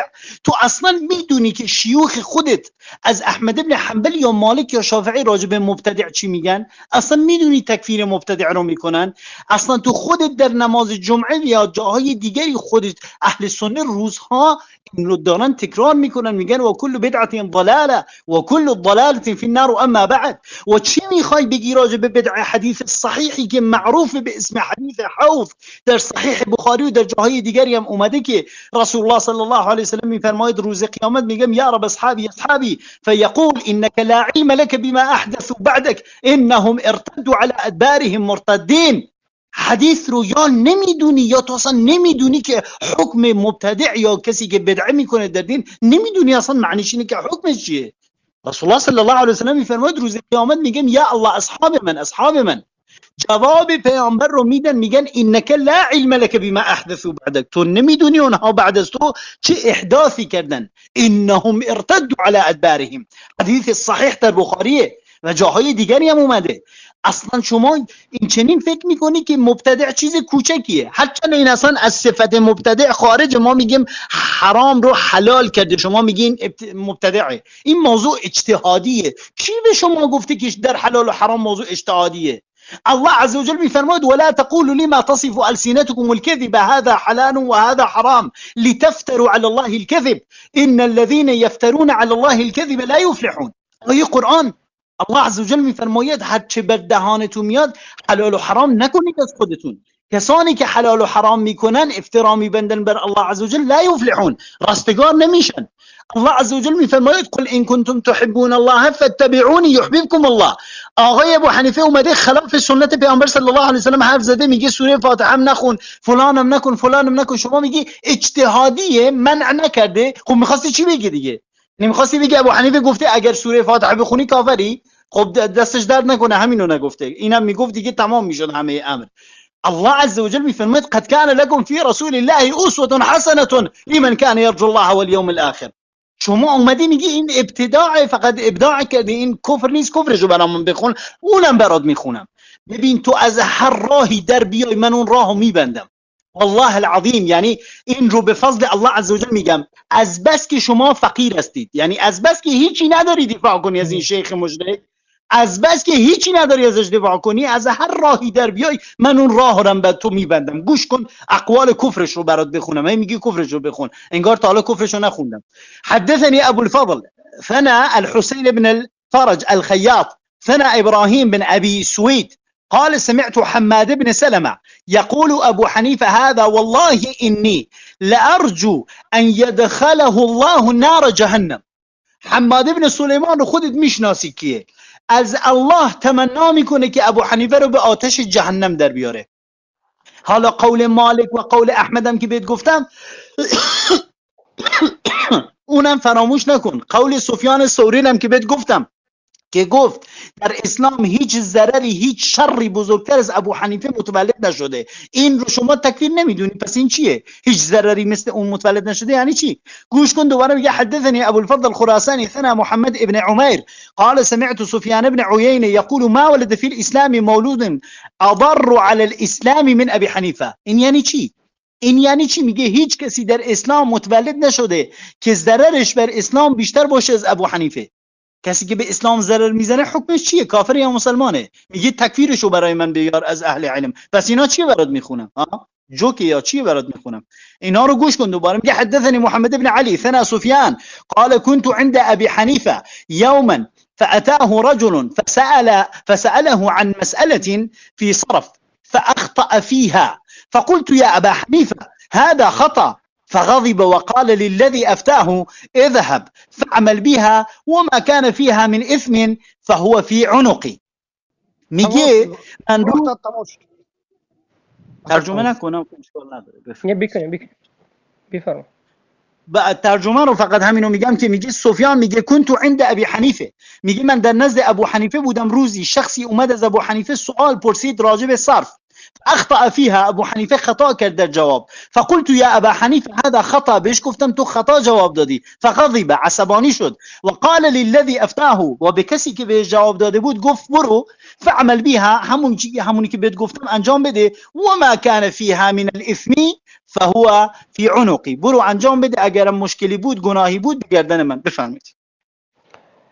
بارک الله فیکم. مردم خود شما باید خوب دقت بکنید و قضاوت بکنید. حالا پیش مرا میگیری نمیگیری اتحداک و غیر ذلك صحبت های اضافی است. ببین خودت به کجای داخل شده باشی، انا همون جا رو ما به خودت رد زده ایستادیم، هیچ جای فراری نیست. ما هم همون سخن خودت رو میگیم. به هر کجای دروازه رفتی همون دروازه رو بر رویت محکم میکنی، جای فرار نداری. ابو محمد کردی سخن ابو احمد ابن حنبل رو شدی آوردیم، الحمدلله اقرار کردی که در حقیقت ما این سخن قبول کردیم به سندش. و بعد از این ببینید همون کتاب خطیب بغدادی رو که این مطالعه کرده گفته می ایستاد و کرمانی و غیره رو ما از همین کتاب آوردیم که در همون جا روایت هست که ابو حنیفه رحمه الله از این سخن ها گشته است لیکن اینها مقصد دیگر است. مقصد که ابو حنیفه را تکفیر کردن تمام. ما چی است؟ ما همه این سخن‌هایی که خونده شده است میدونیم، سخن‌های خوب را هم میدونیم و بین این جمع میکنیم. میگیم که ابو حنیفه توبه کردن در یک قسم، در قسم دیگری در بدعت بودند و همه این صحبت‌هایی که ابو محمد کردی میخواند ببینید. ابو حنیفه غضب کرد، ابو حنیفه حلال کرد، حلال مگر تشریع نیست. ابو حنیفه شراب را حلال نکرد. ما این نبیذ رو اگر گفت نبیذ که مس نمیکند، مس نکردن نبیذی که به نام شراب است، این مسئله فقهی دیگر است. ابو حنیفه اصلی شراب را حرام گفت. این تهمت به ابو حنیفه است که شراب را بالکل حلال کرده باشد رحمه الله. و بعد از این ما این خطاگی ابو حنیفه را قبول نداریم. خطاگی کردن بله، برای همین علما گفتند که به اسلام بد سخت‌تر از ضرر ابو حنیفه چیزی نیست. این در باب بدعت است. تا به حال اون سوالی که به تو کردم، کفر ابو حنیفه رو بیار که تکفیر میکنی ابو حنیفه رو در اساس همون، و کسایی که ابو حنیفه رو رحمه الله میگه بیار که چرا رحمه الله گفته رو تکفیر میکنی. احمد ابن حنبل گفتی دروازه رو برویت بستم اقرار کردی. عبدالله ابن احمد ابن حنبل دروازه رو از کتاب خطیب بغدادی آوردم، دروازه بسته. اکنون سخن دیگر علما رو ببین، دیگر علما رو ببین. سخن ابو داود سیجستانی آوردیم، سخن دیگر آوردیم. سفیان ثوری با میریم، ایمان من از جبرئیل بلند گفتم میره. اینها روایت ها همش باطل است، دروغ است. سندش اگر یک آدم ضعیف داشته باشه هم میلش. در سند روایت هایی که ابو محمد کردی میآورد کذابین و تهمتچی، در اینجا اصلا جهالت و سند انقطاع اصلا وجود ندارد. ما حالا به سند هم میریم، لیکن گوش بکنید حالا ابو حنیفه رو با همون علمایی که در زمان خودشون بودن چی میگفتن. عن جرير قال لمغيرة جالس أبو حنيفة فقف عند إبراهيم لو كان حيا لجالسه.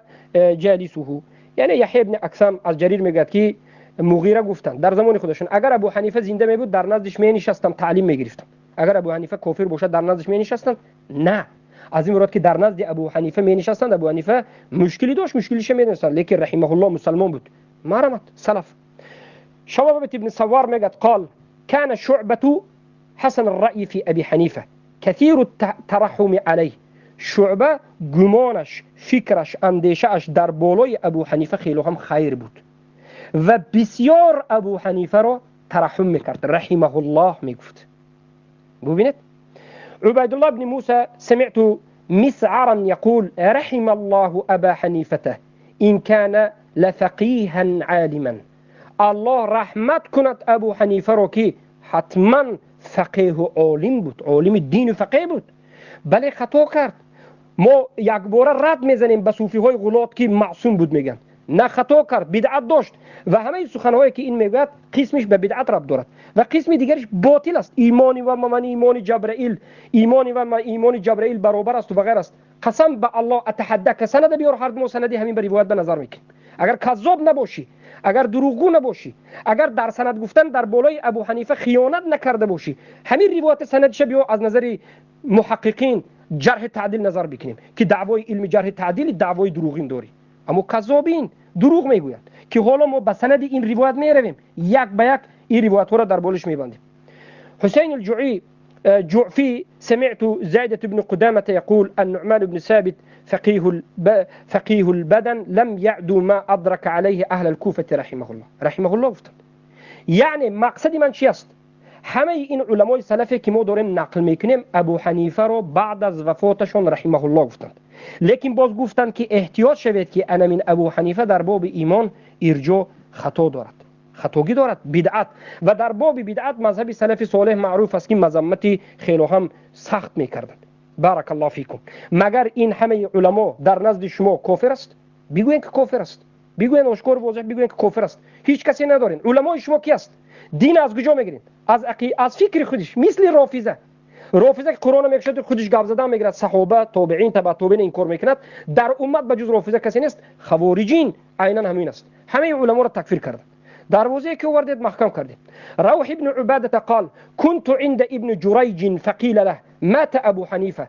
در نزد ابن جریج بودم، با ابن جریج گفته شد که ابو حنیفه وفات کرد. چی میگویی؟ ابن جریج گفت فقال رحمه الله، الله ابو حنیفه را رحمت کند، لقد ذهب معه علم كثير، خیلی علم زیاد همراه ابو حنیفه رفت.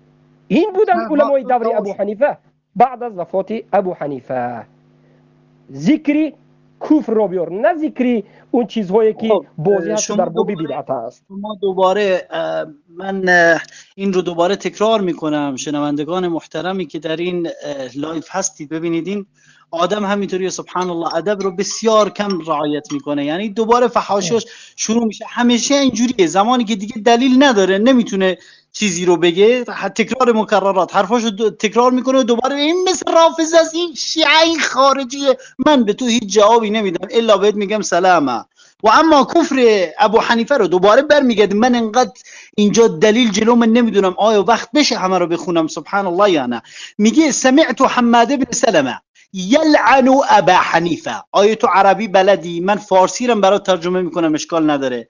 میگه سمعت حماد بن سلمه یلعن ابا حنیفه، من از حماد بن سلمه شنیدم که لعنت میکرد بر ابو حنیفه. آیا بر مسلمان لعنت میشود؟ این تکفیر نیست دیگه، شما چی میخوای بعد از این؟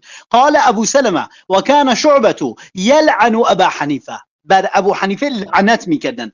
در حدیث 325 میگه حدثني احمد بن ابراهيم الورقي ثنى الهيثم بن جميل قال سمعت حماد بن سلمة يقول عن ابي حنيفه هذا ليكب الله في النار، الله عز وجل اون رو در آتش بیندازه یا ربی. در حدیث 326 میگه حدثني ابو معمر عن ابن اسحاق بن عيسى قال سألت حماد بن سلمة عن ابي حنيفه قال ذاك ابو جيفة سد الله عز وجل به الارض. حماد بن سلمه میگه ذاك ابو جیفه در عربی میدونی یعنی چی؟ جیفه در زبان عربی به یک لاشه مردار میگن که بوی گند گرفته، یعنی بوی متعفنی از اون بلند میشه. حماد بن سلمه بهش میگه قال ذاك ابو جیفه، دوبار تکرار میکنه ذاك ابو جیفه سد الله عز وجل به الارض، الله عز وجل اون رو در اعماق زمین ببره، یعنی اینطوری راجبش حرف زدن. آقای مدنی هم به ما میگه که کفرشو برای من بیاد. در حدیث 324 میگه که حدثني هارون بن سفيان حدثني الوليد بن صالح سمعت حماد بن سلمة إذا ذكر أبو حنيفة قال ذاك أبو جيفة. در قول دیگری میگه قال وبلغني أن عثمان البطي كان يقول ذاك أبو جيفة. دوباره کسی هم دیگری به اسم عثمان البطي بهش گفته ذاك أبو جيفة. در حديث 325 میگه حدثني احمد بن ابراهيم الدورقي ثنى الهيثم بن جميل قال سمعت حماد بن سلمة يقول عن ابي حنيفه هذا ليكب الله في النار، الله عز وجل اون رو در آتش جهنم بندازه. و اما اقوال های بسیار زیادی که من راجع به این آدم دارم، 1 2 3 4 5 6 تا نیست، چون توش روایت جواب نمیدی. من هرچی برات میخونم همش میگی اینها سندش فلان علان قلان بلانه. من اینو به تو میگم، به اینا میگی سندش ضعیفه. آقا جان 4 تا از علمای جرح و تعدیل رو برای ما بیار که راجع به یکی از روات اینا حرف زده باشه، بگی فلان کس رو عالم جرح و تعدیل گفته این آدم کذابه یا متهمه یا مجهول الحاله. دلیل چیه میگی اینها همش باطله؟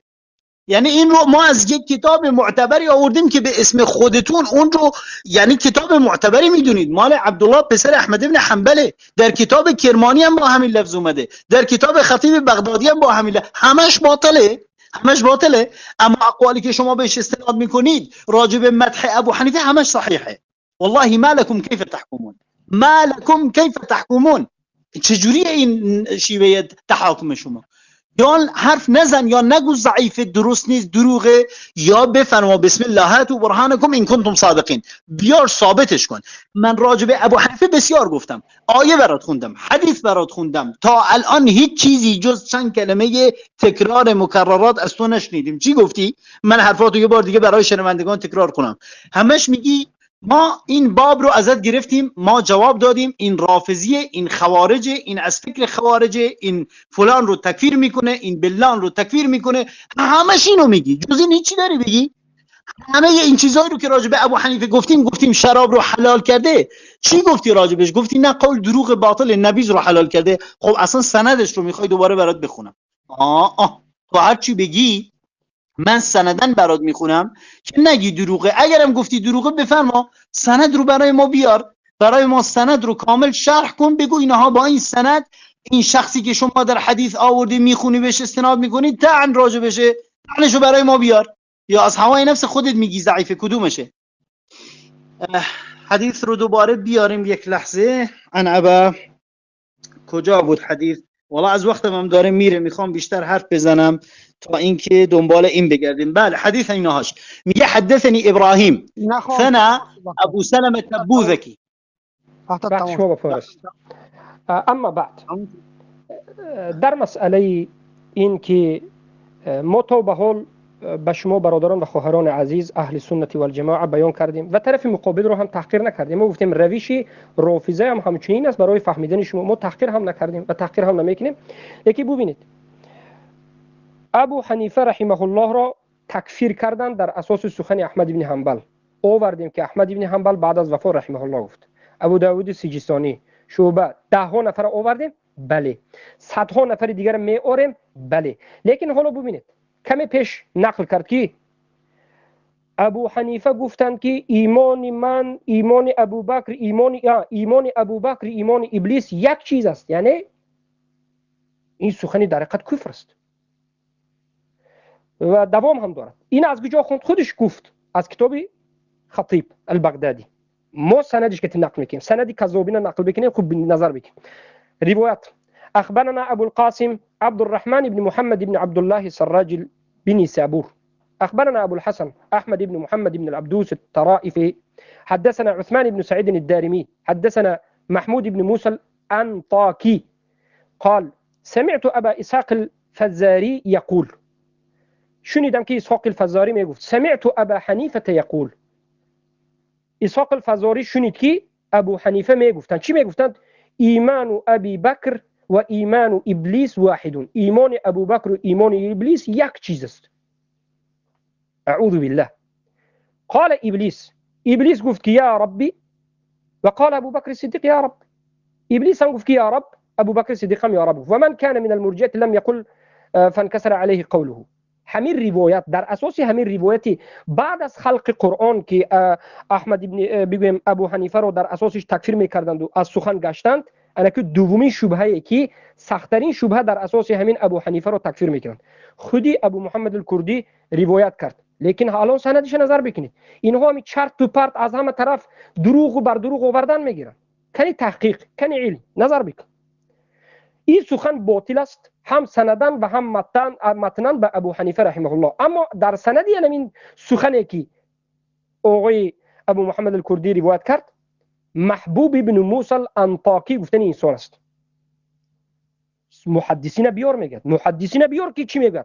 ابو داود محدثین صاحب کتاب سنن شاگرد احمد بن حنبل، ابو داود در بالای این انسان میگه که محبوب بن موسی الانطاکی لا يلتفت الى حکایاته التالفه. به حکایت های من محبوب بن موسی انطاکی کرده هرگز نظر کرده نمی شود. یک روایت های بیکاره دروغ است. قبول نداری ابو داود؟ بار دیگر نظر بکن. الدار قطنی در بالای انطاکی چی میگه؟ سوالح لیس بقوی، این قوی نیست میگه. سند دیگریش نظر بکن. اگر به کتاب هم خواهی، کتاب جرح و تعدیل مجله 8 صفحه 389، تهذیب و تهذیب مجله 10 صفحه 52، لسان المیزان مجله 7 صفحه 350 مرمت به صفحهش نظر بکن. خودت یک بار تعلیم بگیر از علمای طالب علمان اهل سنت و جماعت که به سند ضعیف به یک دروغ بافته کسی رو تکفیر کردن این جهالت است. شما نمین است که به سندی که ضعیف است علمای محققین و محدثین اهل سنت تکفیر کردین. به ضعیفی که اصلا ضعیف است و دروغ میگه رفتین به کذابین پیروی کردین. عاقبت بدعت شما همین است که سلف صالح ترک کردین، به کذابین پیروی کردین. دیگر راهی نیست، همین است.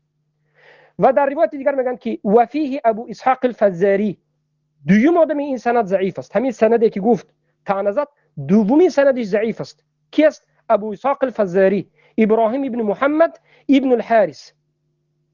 قال عنه ابن سعد در حق گفت کان کثیر الخطا، این بسیار خطا میکرد. و در دوامش میگه ولکنه لم يسلم من حسد الاقران فلا يقبل منه هذا الكلام ان صح.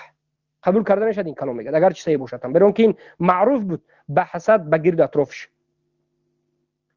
و بعد از این متن هم معروف است که ما با اثبات میکنیم، در جای دیگر اثبات میکنیم که ابو حنیفه رحمه الله با اومدند و خبر دادند و گفتند که ابو یوسف همین خیلی سخن است که گویا که ایمان تو ایمان همه برابر است. گفت اعوذ بالله من ذلک، من پناه میبرم از این چیز. گفت من این چیز نگفتم. پس این دلالت میکرد که سندن روایتایی که اینا میگن چی است؟ باطل است. مثلا سفیان ابن عیینه، سفیان ثوری، عبدالله ابن مبارکی که میگه سخنهای سخت. باش تمام. خب آقای مدنی، مع الاسف یعنی با من نمیتونی از این کارا بکنی. حالا شاید با کسی دیگری انجام بدی بسیطه، اما با من نمیتونی. نه، سندی رو که شما ذکر کردید اصلا در سند من نبود. سندی رو که من برات آوردم الان همه رو مو به مو، یک به یک رواتش رو برات میخونم، اقوال علمای جرح و تعدیل رو راجبش میخونم، آدرس صحفه رو بهت میدم. شما رفتی از کتاب خطیب بغدادی آوردی. من این سند رو که الان برات میخونم و قبلا هم برات خوندم، اگر این اتاق یعنی ریکورد باشه، از کتاب السنه عبدالله ابن احمد ابن حنبل در صفحه 154. دقت کن، در صفحه 154 میگه و حدثني ابراهیم بن سعید. گوش کن رواتش ببین کیه. وحدثني إبراهيم بن سعيد ثنى أبو توبة عن أبي إسحاق الفزاري قال كان أبو حنيفة يقول إيمان إبليس وإيمان أبي بكر الصديق رضي الله عنه واحد، قال أبو بكر يا رب وقال إبليس يا رب. این سندش. و راجب این شخصی که شما بهش گفتی اسحاق الفزاری، گفتی بهش که ضعیفه، اینجا در یعنی جرح و تعدیل راجب این راوی، راجب ابراهیم چی میگه؟ اصلا سند کامل برات بخونم. هو ابراهیم بن محمد بن حارث ابن اسماء بن خارج توفی سنه 186، یعنی در سال 186 هجری مرده. قال نسائي ثقة مأمون أحد الأئمة. وقال أبو حاتم اتفق العلماء على أن أبا إسحاق الفزاري إيمان يتقي به بلا منافعة. یعنی هیچ شکی در این نیست که راجب فزاری این رو نسائی گفته اگر به من ایراد بگیری بگی تو اجتماع میکنی، من قول رو برات خوندم. قال نسائی و ثقه مأمون. دیگه تو یه چیزی دیگری بگی من با تو کاری ندارم، از قول نسائی برات آوردم. و قال احمد العجلی كان ثقه صاحب السنه صالحها وهو الذي أدب أهل الثغر وعلمهم والسنة وكان يأمر وينهي.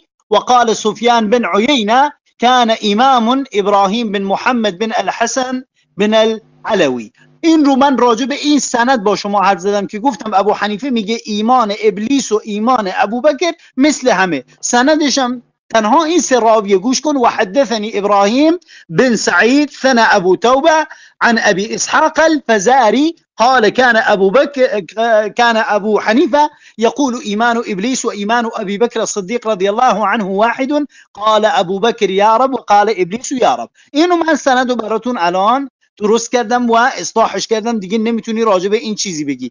و اما راجع به این که همش گفتی کفرشو بیار، ما چندین چیز دیگر رو برات میاریم، فقط اینا نیستن. گوش کن، من فقط وقت میخوام برسم اینا رو برای شما بخونم. آقای مدنی در حدیث 226 در همون کتاب السنه عبدالله ابن احمد ابن حنبل میگه حدثني ابو الفضل الخراساني ثنى علي بن مهران الرازي ثنى جريج عن محمد بن جابر قال سمعت حماد بن سليمان يشتم ابا حنيفه.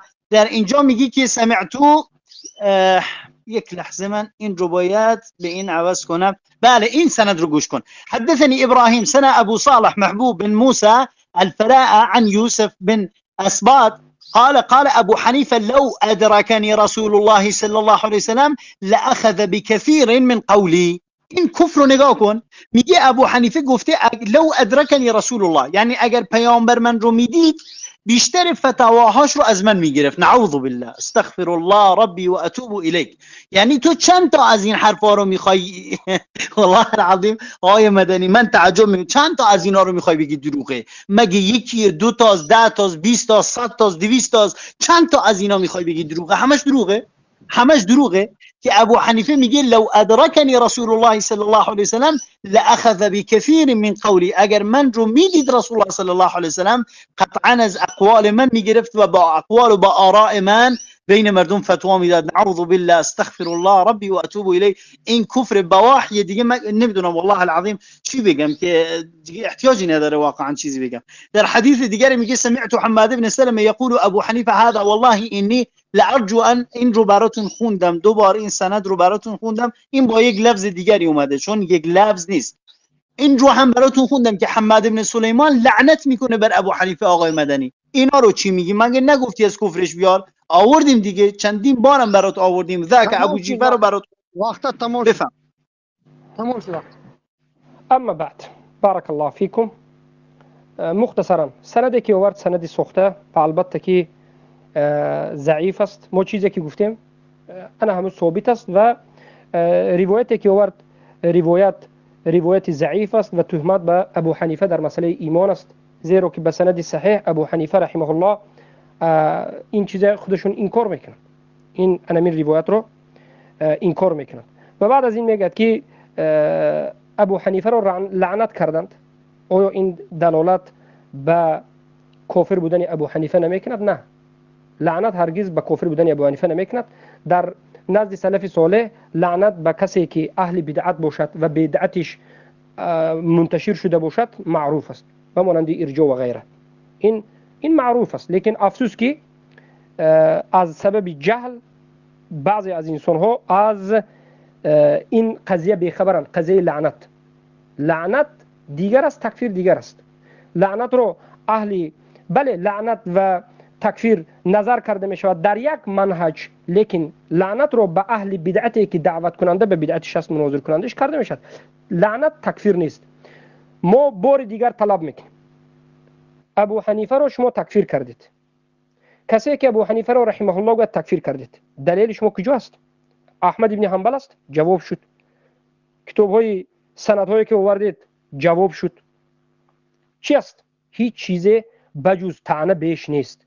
باز این روایت هایی که میارند از ابن حبان است، از خطیب است، لیکن ما بیاید برویم انکنون شروع بکنیم به سخن علمایی که در حق ابو حنیفه در زمان ابو حنیفه رحمه الله گفتند.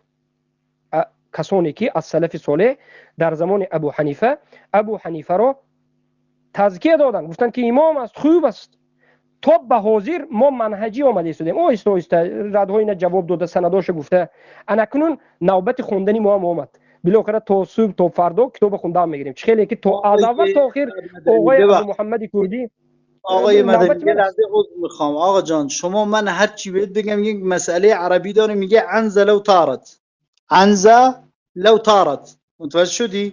اگه میخوای برات ترجمه کنم، یعنی دو نفر ایستاده بودن، یکیشون یک کلاغی رو از دور دید گفت این بوزه، دیگری گفت آقا کلاغه، گفت والله بوزه.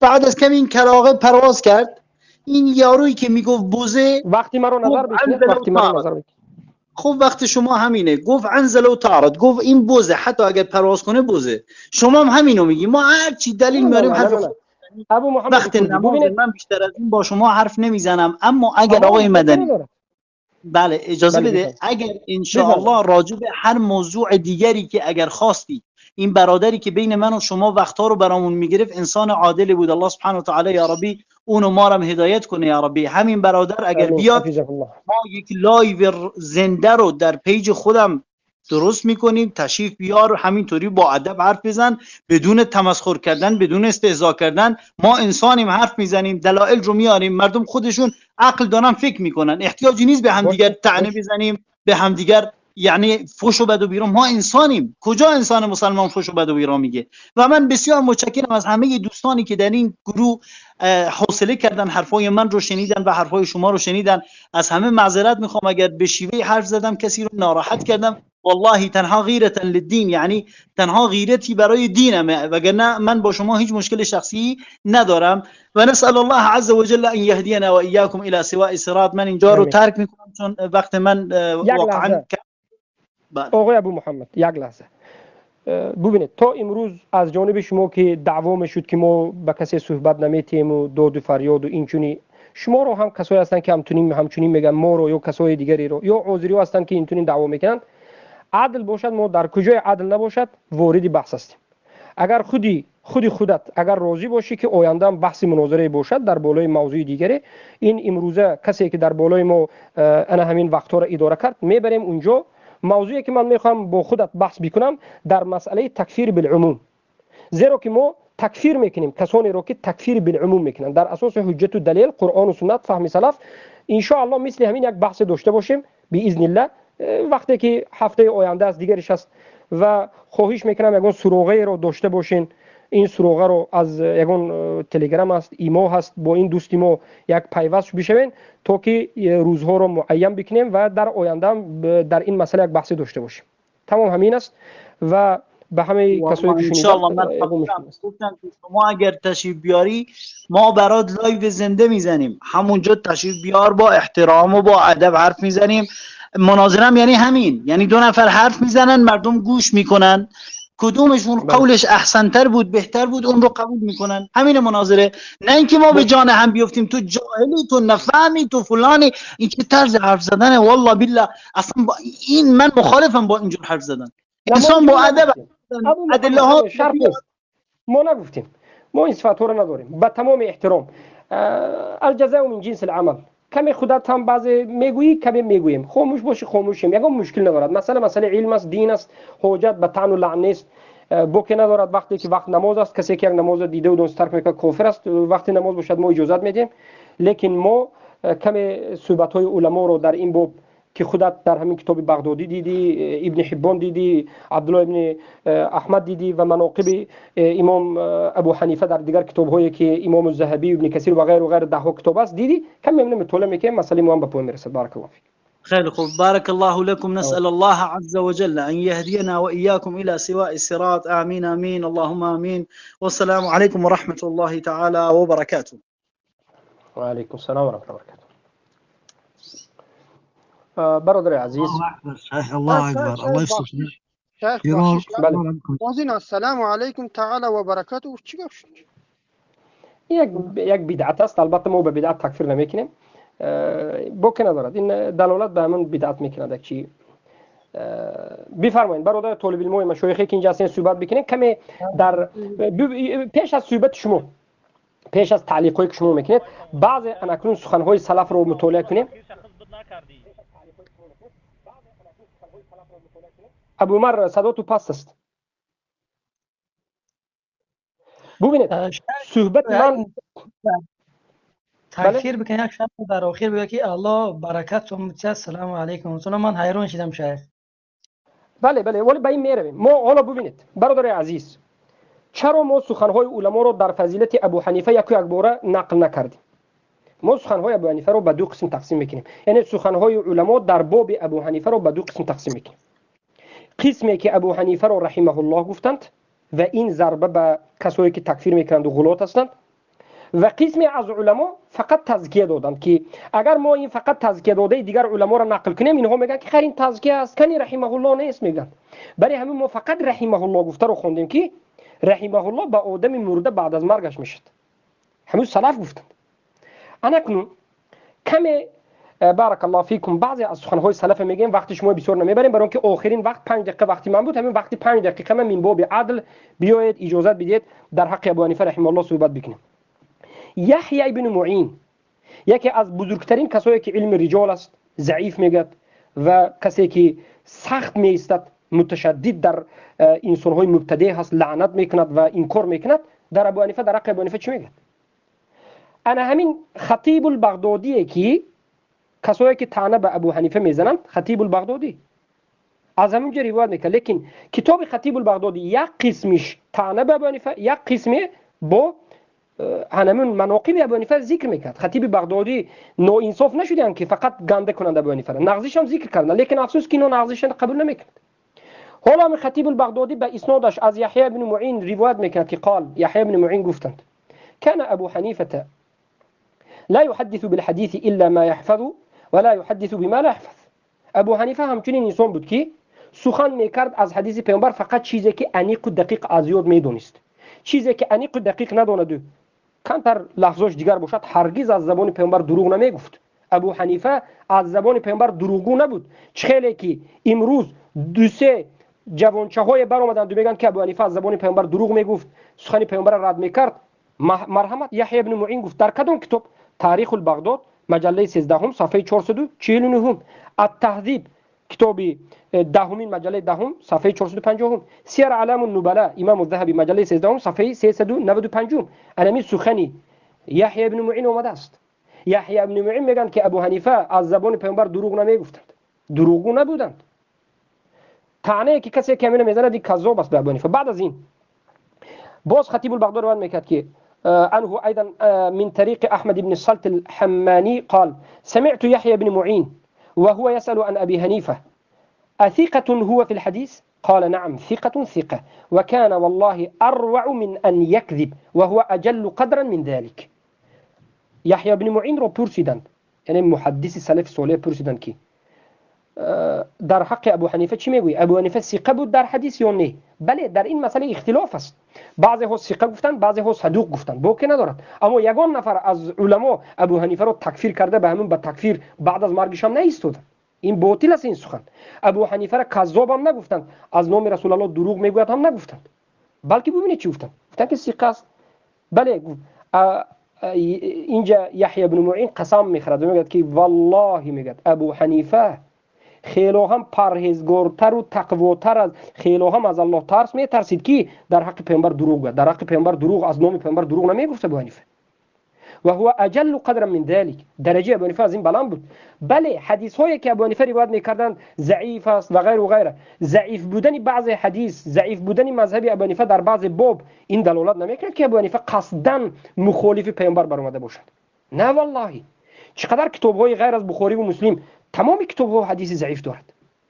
اگر یک حدیث ضعیف یک علم روایت کردن معنیش اینه که این دروغگو در حق پیامبر قصداً ذکر کرد. نه، کتاب شیخ الاسلام رفع الملام عن ائمه الاعلام ذکر بکنید.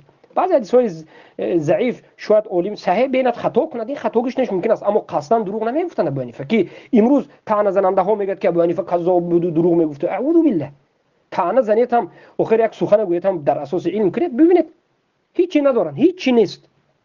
این سخنی که ما گفتیم باز در همین کتاب تاریخ بغداد مجله 13 صفحه 450، تهذیب التهذیب مجله 10 صفحه 450، سیر العالم النبلاء صفحه مجله 6 صفحه 402 آمده است.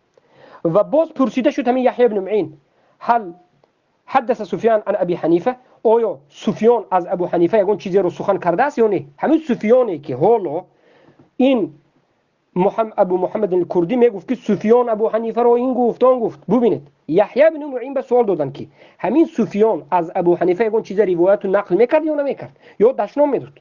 یحیی بن معین سخنش قبول است یا که ابو محمد کردی سخنش قبول است؟ یحیی بن معین سلف صالح میگه که نعم كان ابو حنیفه ثقة صدوق في الفقه والحديث معونا على دين الله.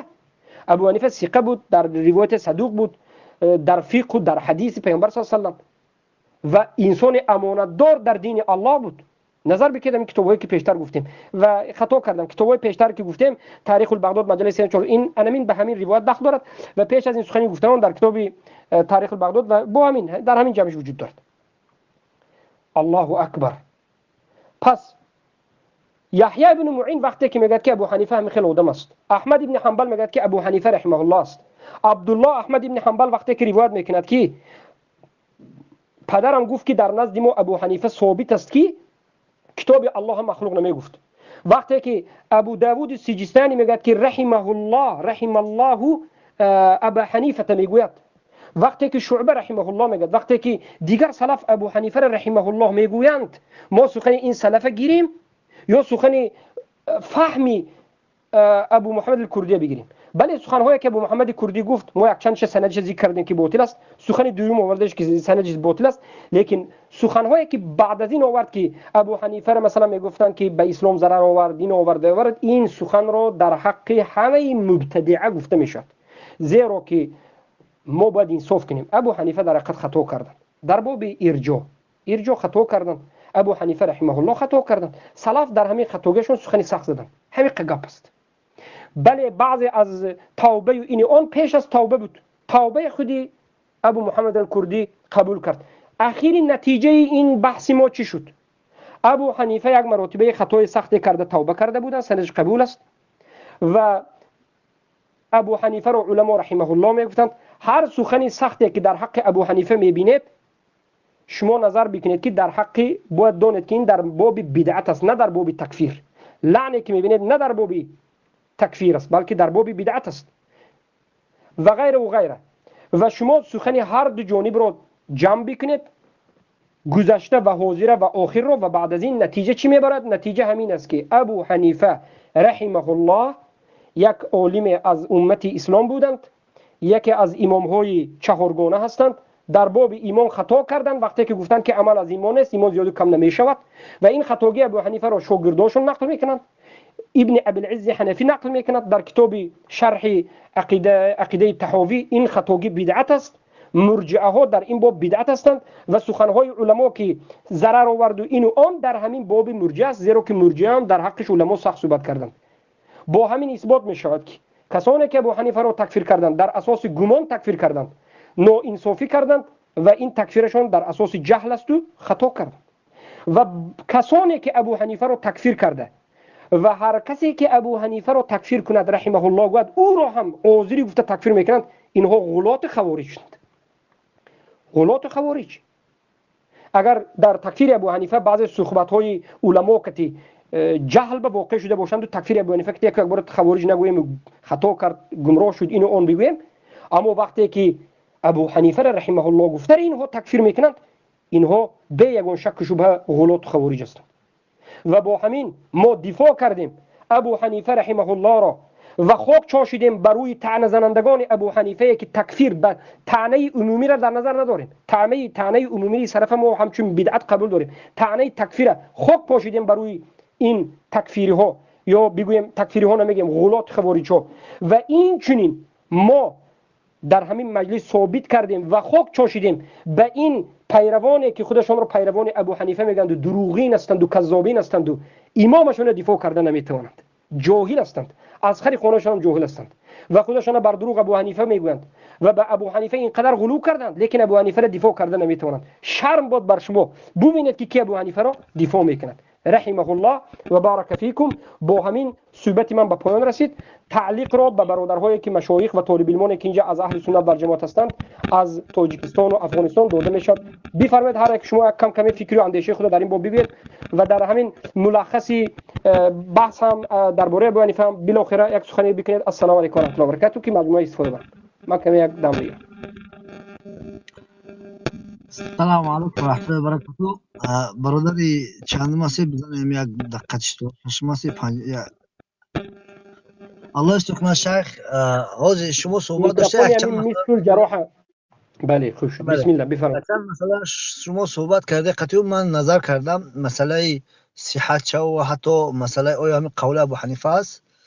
همین را خواستم بگویم. یکی گفت که ابو حنیفه خمر را اجازه داده است.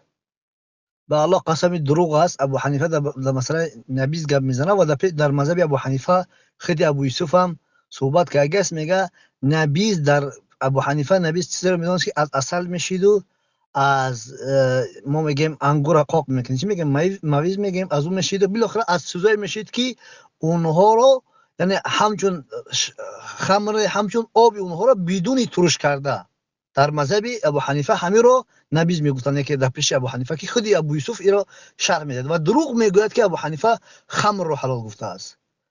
به نهایت دروغ میگه در این مسئله. این مسئله که شما رد زده که گویا که ابو حنیفه گفته باشد که ایمانی خودی که ایمان جبرائیل با ایمانی که شیطان با ابوبکر که بالاخره در دیگه جا میگه از جبرائیل گفته چند قول رو میاره با شیطان گفته همین رو میگه دروغ گفت که از ابو حنیفه گفته است. به الله قسم یگان تا ابو حنیفه نیست بلکه از دیگه جهمیه پیش از در بعد ابو حنیفه آمده است. از نام ابو حنیفه گفته آمده است که خیلی شما رد زده و در پیش ابو حنیفه میگه که خودی ابو یوسف میاره میگه ابو حنیفه میگه که کافر چخیل میتونه برابر شود با یک مسلمان. الله اکبر. چخیل میشد برابر شود در زمانی که میگه او کافر است و این مسلمان است میگه برابر شدن نمیتونه میگه.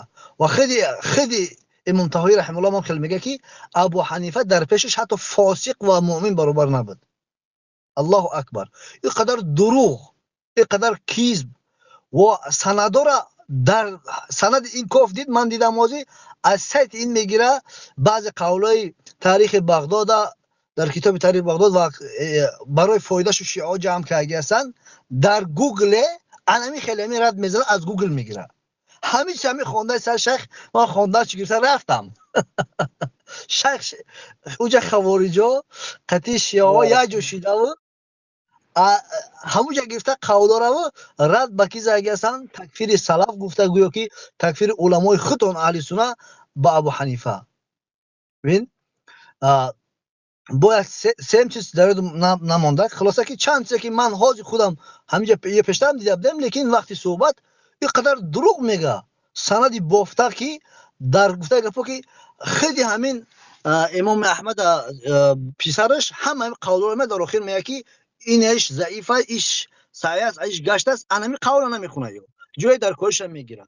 یک چیز یا شیخ کی فراموش نکنم بعد برای صحبتم میگه که همه کل بدعت و ضلال میگه و میگه همه بدعت که ضلالت باشه از حدیث میگیره، پس میگه این تکفیر است. خب همینجا خودش از یک بدعت کرد. گفت که می‌خواستم در همین نقطه صحبت بکنم، فراموش کردم، من اینو نوشته گرفتم.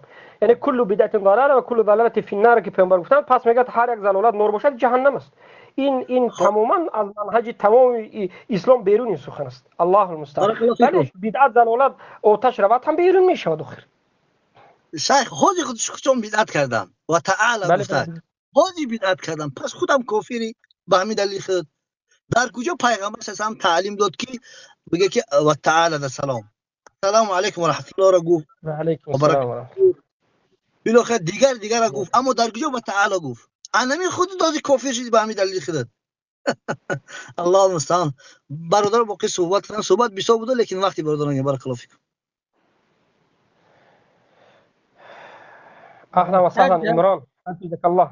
یک لحظه به مهمان این شب به برادر عمران صحبت بتیم. السلام علیکم و رحمت الله و برکاته استاد محترم. و علیکم السلام و رحمت الله و برکاته. بسایر برادران که در لایف هستن، امید که همگی خوب صحتمند و صحت حال باشین. الله متعال شما را حفظ بکنه استاد، که جواب دندان شکن به خوارجا دادین استاد. من ایران موندم، یک نفر که من ابو حنیفه را تکفیر میکنه و این قولا را استناد میکنه راجع به ابو حنیفه و تکفیر ابو حنیفه، این تحقیق کرده سر از قولا. من منحیز استاد نه عالم هستم نه یک عامی هستم من، و اما قدر توانایی دارم که امو دین خودم میفهمم و عقیده خودم میفهمم. اما زمانی که یک چند سخن گفت استاد، من رفتم تحقیق کردم، در جریان زمین که لایف بود تحقیقم کردم. در اول استاد اگر شما متوجه فکر کنم نشدین، ما برادران متوجه نشدن دی حرفش. در اول لفظ خود که اومد اینجا با سخنرانی خود آغاز کرد استاد، ایشان هم اولین ریفرنس داد، گفت در کتاب السنه از عبدالله بن احمد بن حنبل رحمه الله گفت از قول امام خطیب البغدادی گفت آورده. من این در کتابچه نسخه کردم استاد کرده. علما ایران موندم، امام عبدالله بن احمد متوفی سال 290 هجری و امام خطیب البغدادی رحمه الله تعالی متوفی سال 479 هجری. این چطور نقل کرده؟ الله اکبر. الله، من متوجه نشدم. بله اینو ببینید. یک قولش استاد من اینجا تمام قولش گرفتم و دوم استدلال کرد از قول امام احمد بن حنبل رحمه الله و گفت که امام احمد بن حنبل رحمه الله که سوال کرد که دشمنی با ابو حنیفه چطور است، که ثواب میبره؟ گفت بله ثواب میبره، در حالی که در امو قول در کتاب السنه اساس آمده و اخبرت عن اسحاق بن منصور. در اینجا عبدالله بن احمد ذکر نکرده از کی شنیده که ایشان از اسحاق بن منصور شنیده. راوی خو مجهول شد. بله علی اینقدر باز میگه عربی را شما نمیفهمین، ما عربی را نمیفهمیم، درک کردیم. از قول سیم آورد استاد که ابو حنیفه در مرگ جهمیه مرده و از قول ابو یوسف آورد و در سند از این استاد دکتر محمد سعید قحطان میگه که در سند از این میگه شخص به نام محمد بن سعید بن سالم است که ایشان مجهول است و من سند پیدا نکردم برش. میگه سند نیست. بله سند نیست، میگه ایشان مجهول است. و بعد استاد بازم ایشان آورد در قول صفوان بن عینه رحمه الله تعالی گفت هیچ کس مضرتر از فرزند از ابو حنیفه در اسلام متولد نشده. و وقتی گیلو تحقیق کردیم استاد می‌بینیم که عیناً مسئله در اینجاست که در بین سند از محمد ابن ابی عمر است که ایشان مجهول الحال است. خوی قولم ضعیف شد و بعدا میاره سر قول که گویا ابو حنیفه رحم الله تعالی گفته که شراب حلال است کفران است و اینو من نقل کردم. ایشون گفت از طریق محمد بن سعید بن اسلم و ایشون از پدر خود نقل کرده که ابو حنیفه طور میگفت، در حالی که محمد بن سعید بن اسلم مجهول الحال است. محمد سعید قحطان در کتاب تحقیق خود میگه، در کتاب سنت محققش نیست. و بعد هم دو قول دیگه شما نقل کردیم که ایشان میگه که از قول حماد بن سلمه ورد که ایشان گفته که به الله سوگند ابو حنیفه الله متعال قبر ابو حنیفه را به جهنم تبدیل بکنه، در حالی که ایشان در بین راوی از حسین بن خیاط ضعیف است و ابن معین میگه کذاب و سارق الحدیث. الله اکبر استاد، باور کو تمامی قولا رو که ورد تمام از ضعیف بود استاد. و این ایما ایران مونده مثلا باور کنید من پایین ایران مونده که چتیات میخوان های دی قوله خودش تحقیق کرده یا ما را اهل سنت و جماعت فکر کرده ما کدام مقلد هستیم یا ما کدام نفرای هستیم که اصلا تحقیق نمیکنیم و کورکورانه میریم مقلدت میشیم. نه والله هرگز کی کار ما نمیکنیم، در هر حرف تحقیق میکنیم. اگر حرفت صحیح بود قبول میکنیم، اگر باطل بودی میگیم کذاب هستی. در اول کذاب گفتی امام احمد بن حنبل رحم الله قول خطیب البغدادی گفت آورده، در حالی که 200 سال در بین امام احمد بن حنبل و خطیب البغدادی تفاوت داره. از کجا توی آورده که در صفحه 19 آمده؟ اینجا نشته کردیم مثلا در ورق. باور بکه یک روایتی صحیح وجود ندارد. ببینید همه روایت اکوزیب انامین است. خیلی که سلف صالح گفتن، ببینید معذرت خواهی میکنم برادر عزیز، سلف صالح گفتن که هر کسی که از منهج قرآن و سنت و فهم سلف دور شد حتما به یک وسوسه راه دیگری که از کذابین است دین میگیرد. اینا را ما همین خیلی دیدیم. سلف صالح ترک کردند و تکفیر کردند دینشونه از دروغگویی هایی که سلف صالح اونها را همیشه دروغگو متهم میگفتند. همه این سند ضعیف است. بارک الله فیکم. از یادم نبرد. بفرمایید. ببخشید استاد عزیز، وانا گفتن نبونه احساس قول قاضی ابو یوسف آوردن که ابو حنیفه در مرگ جهمیه مرده است. من تعجب کردم، یک قول خودتونم بیان کردین برشان از کتاب اسماء و صفات امام بیهقی رحم الله تعالی که خودتون بیان کردین که اویشان میگه که ابو حنیفه چنین گپ نگفتم، امام نمیگم. و بعد امام ذهبی رحم الله در کتاب العلو و آلبانی سند جید میدانه و بغیر آلبانی دیگر محدثین هم هستن که سند ازیده سند زی قول جید میدانن که از قول ابو یوسف آمده که من 6 ماه کده با ابو حنیفه نظر دیگه کردم، مناظره کردم و هر دوی ما اتفاق نظر داشتن که هرگز قرآن مخلوق بگه کافر است. حق است، حق است. ببینید جید اومده من اینو نمیدونم چطور سندای صحیح اعلام میتن و اینها را این تحقیقی که کردید شیخ عمران حفظک الله، تحقیقی کردید حتما یک جا جمع کنید، یک در حالت پی دی اف داشته باشید که این یک رساله کنیم. همه این گفته های این رو رد به حجت های محمد کردی در طعنه‌اش به ابو حنیفه گفته، این تحقیق را همیشه براره اینا حتما یک جا جمع بکنید و این روایت هایی که من آوردم اینا یک بار بعد از یک هفته یک روایت از نتیجه بحث تحقیق و غیره همیشه بیرون میکنیم، یک رساله به زبان فارسی و این چنین کریلی توجیهی. استاد ما چنین کار کردیم چون که در بین استاد می جامعه افغانی ماست و خیلی مردم متاثر از ابو محمد الکردی شدن از این خوارج و من ابو حنیفه را تکفیر میکنن و تمام شعباتشون استاد ما تمام شد دانه دانه تحقیق کردیم، تقریبا در حدود 60 قول یا 70 قول جمع‌آوری کردیم و تمام پاسخاش دادیم و ان شاء الله تبدیل کرده روان براتون میکنم استاد. حتما با ما روان بکنید. یکی ببینید برادر عزیز شیخ عمران حفظک الله یک چیزی عجیب او گفت، ابو حنیفه میگفتند که ایمان من به مانند ایمان جبرائیل و یا که ایمان ابوبکر به ایمان ابلیس برابر است و ایمان این و آن جبرائیل و غیره و غیره. ما گفتیم سندش باطل است. بعد از این سندی دیگر را خودش ساخت و گریخت و رفت. لیکن اناکنون ما یک روایت دیگری را حالا میاریم که خوب دقت بدید. ابو حنیفه در مسئله ایمان من به مانند ایمان وی این و آن خوب دقت بدید که همین صحبت در حقیقت طعنه به ابو حنیفه است. ما روایت دیگر از دیگر جا میاریم. در اینجا روایت می آید ان ابن عدی روی ابن عدی فی الكامل روى ابن عدي في الكامل أن حماد بن زيد قال حماد بن زيد قال بكي بأبو حنيفة قلت لأبي حنيفة أن جابرا روى عنك وإنك تقول إيماني كإيمان جبرائيل وميكائيل. این از جانب دیگرش حماد میگه که حماد بن زید میگه که ابو حنیفه را گفتم که جابر از نام تو روایت میکند که تو گفته ای جابر میگوید که ابو حنیفه میگوید که ایمان من به مانند ایمان جبرائیل است و میکائیل است. آیا همین سخن از نام تو ای ابو حنیفه درست است یا نیست؟ ابو حنیفه رحمه الله میگوید که ببینید قال ما قلت هذا، من این سخن نگفتم. و من قال هذا فهو مبتدع، هر کسی که این سخن گفت مبتدع هست. انا سخن از خودی ابو حنیفه بسند. قال انا كن حماد ابن زید میگه که قال فذكرت ذلك لمحمد ابن الحسن، و من همین سخن باز رفتم به نزد شاگرد ابو حنیفه محمد ابن الحسن شیبانی بگفتم که صاحب الرعبه قول حماد گفتم ابن زید، فقال صدق حماد ان ابا حنیفه كان يكره ان يقول ذلك. بله حماد از ابو حنیفه درست گفته است که ابو حنیفه ایمانم مثل ایمان جبرائیل و میکائیل نمیگفت، بلکه ابو حنیفه این سخن گفتنش چی میکرد؟ بد میدید. برای همین ابن تیمیه رحمه الله در کتاب مجموع الفتاوی مجله 13 صفحه 41 میگن که وقد ذكر بعض ما صنف في هذا الباب من اصحاب ابي حنيفه قال ابو حنيفه ويوسف ومحمد كره ان يقول الرجل ایمانی كايمان جبريل و میکائیل. ببینید ابن تیمیه رحمه الله گفتن که بعضی ها از نام ابو حنیفه گفتند لیکن این غلط است، بلکه ابو حنیفه، ابو یوسف، یعقوب ابن ابراهیم و محمد این سخن گفتنش بد میدیدند و بدعت میگفتن این سخن. الله اکبر. بله بفرمایید برادر. استاد باور کنید خیلی کذاب بودن استاد.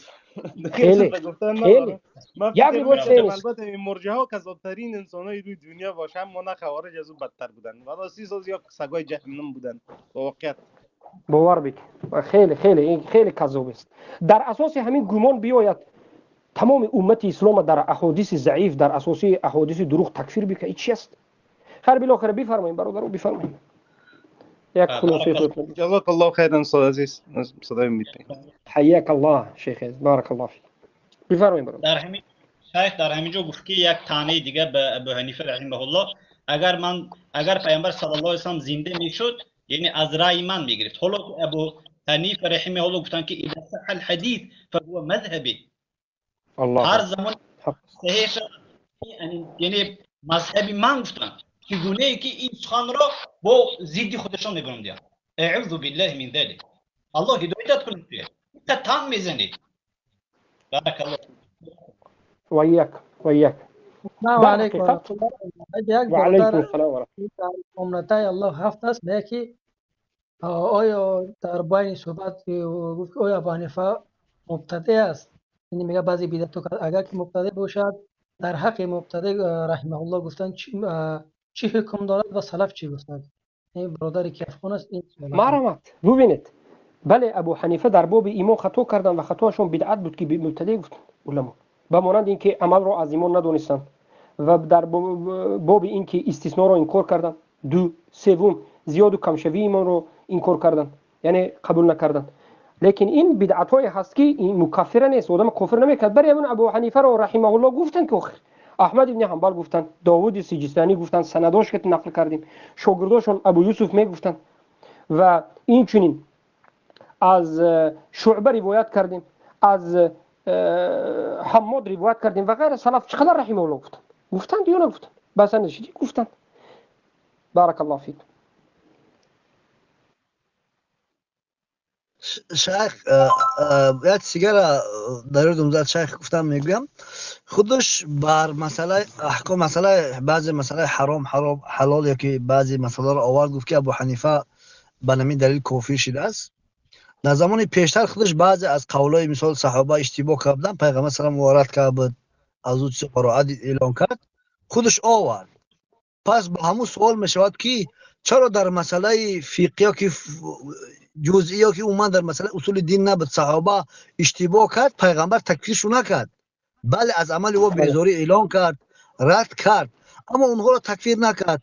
پس معلوم میشود که خودت نمیفهمی شریعت چی اصل دین است، چی فروع است، چی مسئله جزئیات است، نمیفهمی. چرا؟ خود دلیل واسه که فلان صحابه خطا کرد. در زمان ما میدونیم یورا اشتباه داشتن، بعضی مثلا که پیغمبر اصلاح شو کرد و دیگر صحابه دیگه اصلاح کرد. مثلا اجماع گپ زد دلیلش که مثلا که دلیل چی نبود، اما گپ در سر این است که همین بیچاره واسه است که صحابه اشتباه کرد، در وقت اشتباه خطا کرد.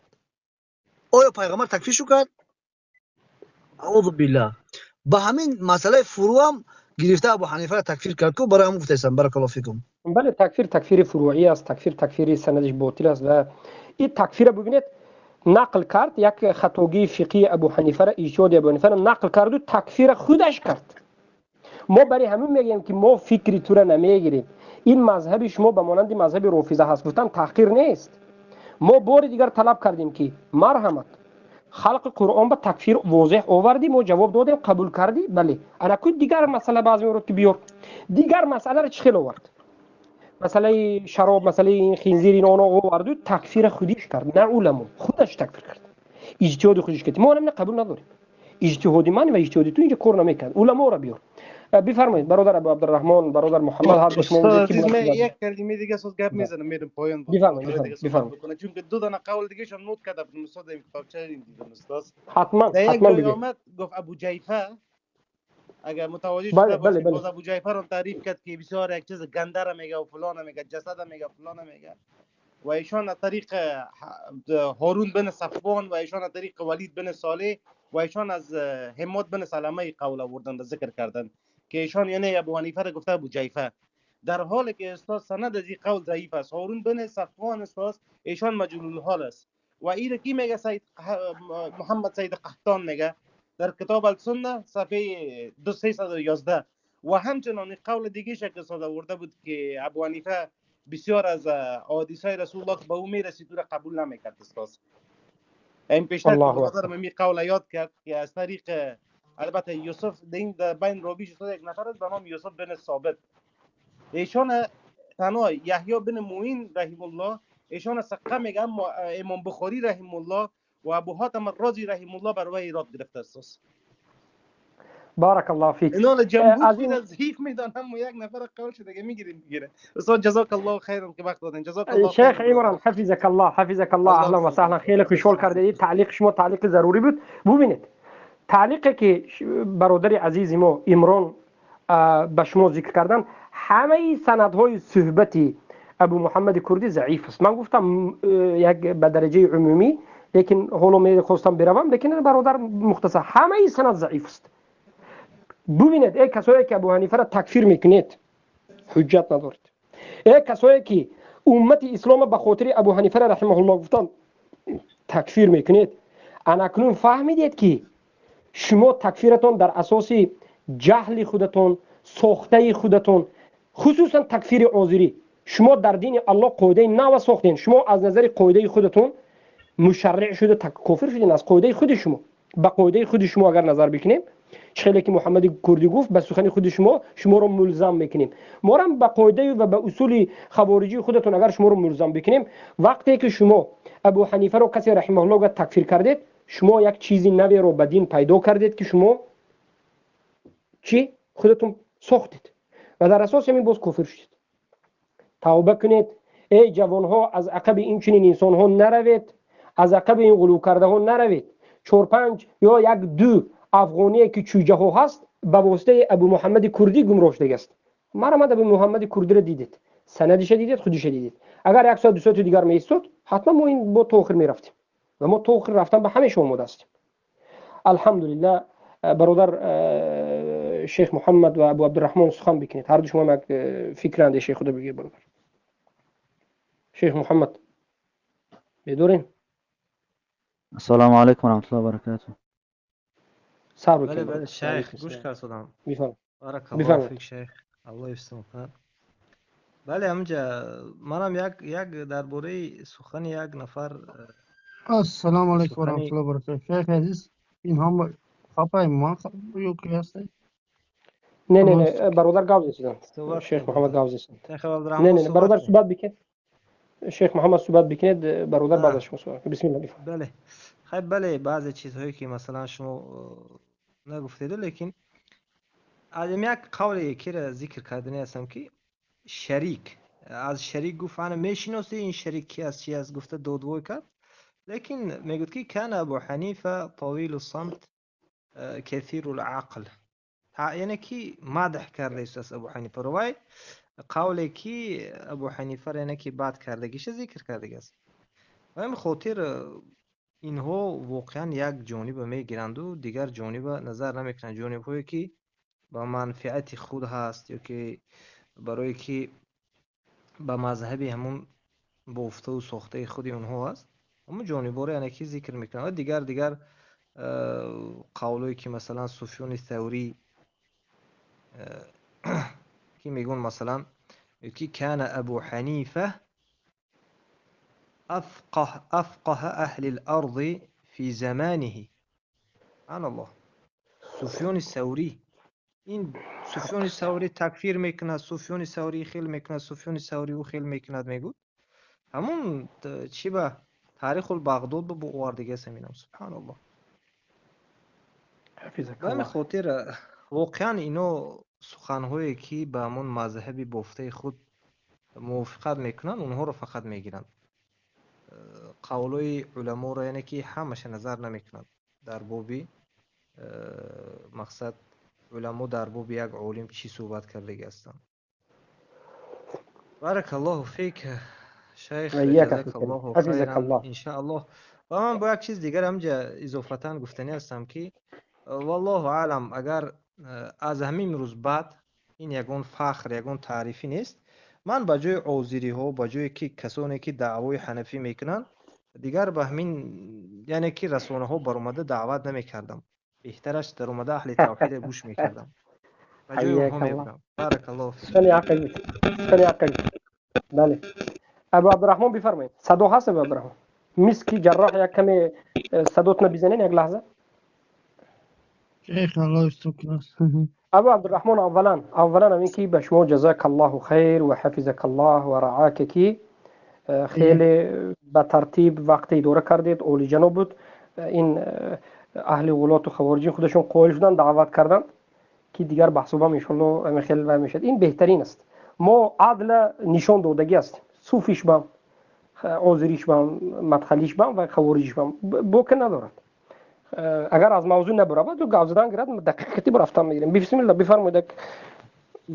الله استکه من نمون و یافتی مومدگی بایرونه یگون بودو چی بوده راستو کی بود؟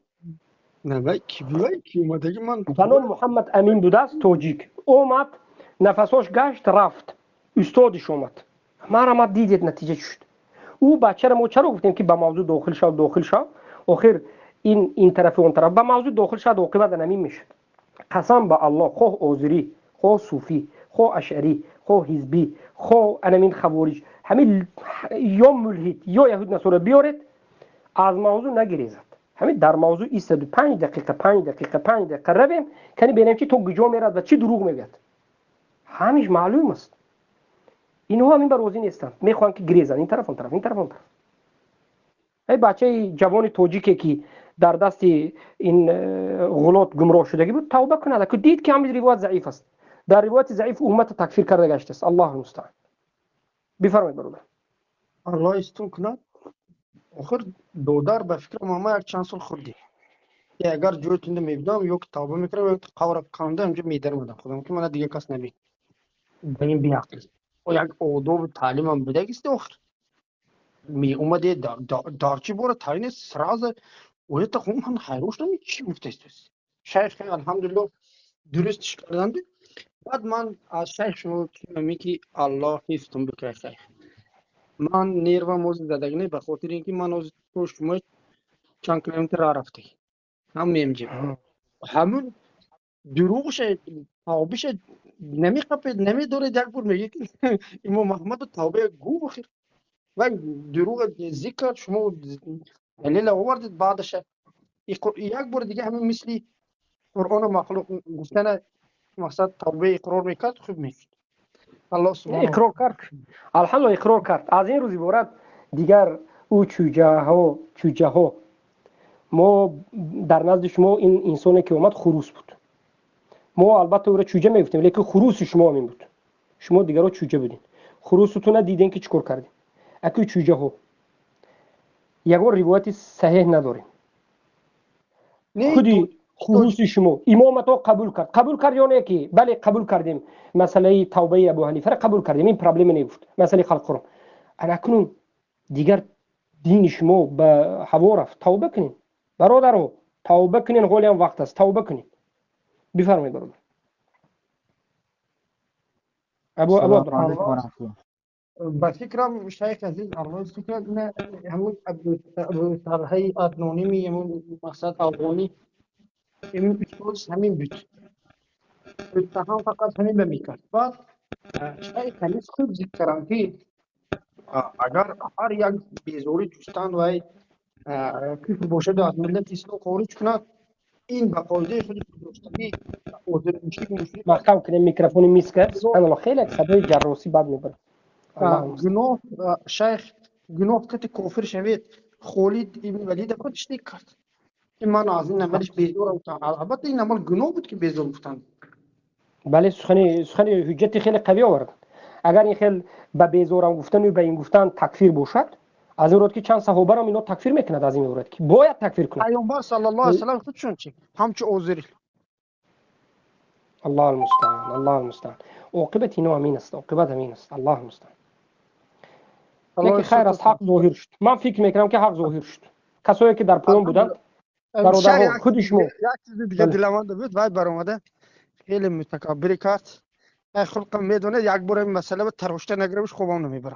خبیثه یکی 2004 میبید گفت خود 3 سال گفته که از 2016 می عبده باز 3 سال گفته که 2023 می چند سال شد نه اکنون به فکرم یک بعد 15 سال میبیرده 2000 شیخ 2038 40 هم تقریبا هم به پیدا میکنه. الحمدلله. ابو ساما ایرو میگفت میگشت. ابو ساما رحمه الله چخیل کنم میگفت اخی با هم با صحبت ببرم برآمد گریخ و محکمش کرد. من چند بار چیکار گفت که بین محکم کرد دیگه. از ابو ساما ابو ساما رحمه الله زنده می بود، یک قوت دل اهل سنت و الجماعت، یک شمشیر تیزی دیگر در برای اینها بود. لیکن قدر الله ما شاء فعل، ان لله و انا الیه راجعون. رحمه الله رحمتا واسعه. الله سبحانه و تعالی حفظ در جنتش ان شاء الله مکان بهترین رو نصیب بکند. جوانی که علم و با حجت و با دلایل الحمدلله در دینش قائم بود و یکی از طالب علمای اهل سنت و الجماعت بود. رحمه الله رحمتا واسعه. هر باره به یادم میاد باور بکنید چخیلی که سلف گفتند در زمان خودشون وقتی که ابو حنیفه علم با همراه او رفت، قسم به الله با ابو اسامه رحمه الله خیلی علم زیاد رفت، خیلی علم زیاده از بین ما رفت. لیکن این البته تقدیر الله است، ما روزی هستیم. بفرمایید برادر. شیخ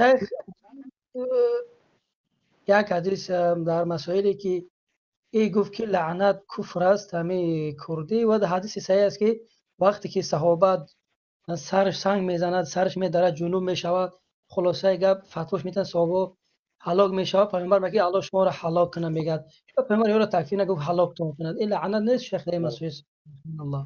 بله، در پیش پیامبر صلی الله علیه و سلم عرق خور رو در صحیح بخاری اومده است. لعنه الله گفت. پیامبر گفتن که لا تلعنه، لعنت نکنین، الله و رسول دوست می‌داره. از مراد که لعنت تکفیر نه برادریز، لعنت تکفیر نه. این خطا است که لعنت تکفیر بیاد، این جهالت است. اهل سلف صالح اهل بدعت لعنت میکرد. لعنت معروف است که یک کسی که بدعت منتشر کرده امت به ضرر میبرد، منصرف میکرد، حالا که شرک کفر نکرد، لیکن عاقبت مذهبش بد است، لعنت شده است. شیخ والله اعلم اینو بر اساس همون شخصی این نکته را محکم بکنید برادر. هم گپ زدگیش محکم بکنید برادر که ابو یوسف خوب پوینت کنید. بفرمایید شیخ. شخصی عرق خور اینو تکفیر میکنن که گناه کبیره و رسول الله بله صلی بله الله مشکلین علیه و 10 نفر لعنت کردگی هستند. البته این باب وعید است، اما اینها با همین والله الان با همین اساس تکفیر میکنن که یعنی عرق خور در نزد اینو کافر است. آخر مشکل این است که اینو به گناه کبیره تکفیر میکنند. حجتشون همین لعنت و غیره است. عرق ریز هم او کافر شد، کسی که عرق آورد او کافر شد، پیامبر لعنت کرد. قاشین پیامبر لعنت ثابت شده است. در بعض حالتها تشبیه به لعنت کردن. 26 کس لعنت کردن پیامبر صلی الله علیه و اگر به لعنت نظر بکنید، باب لعنت علما نظر کنیم، 26 طایفه را پیامبر لعنت کردن و لعنت به گناه کبیره بود، نه به تکفیر بود.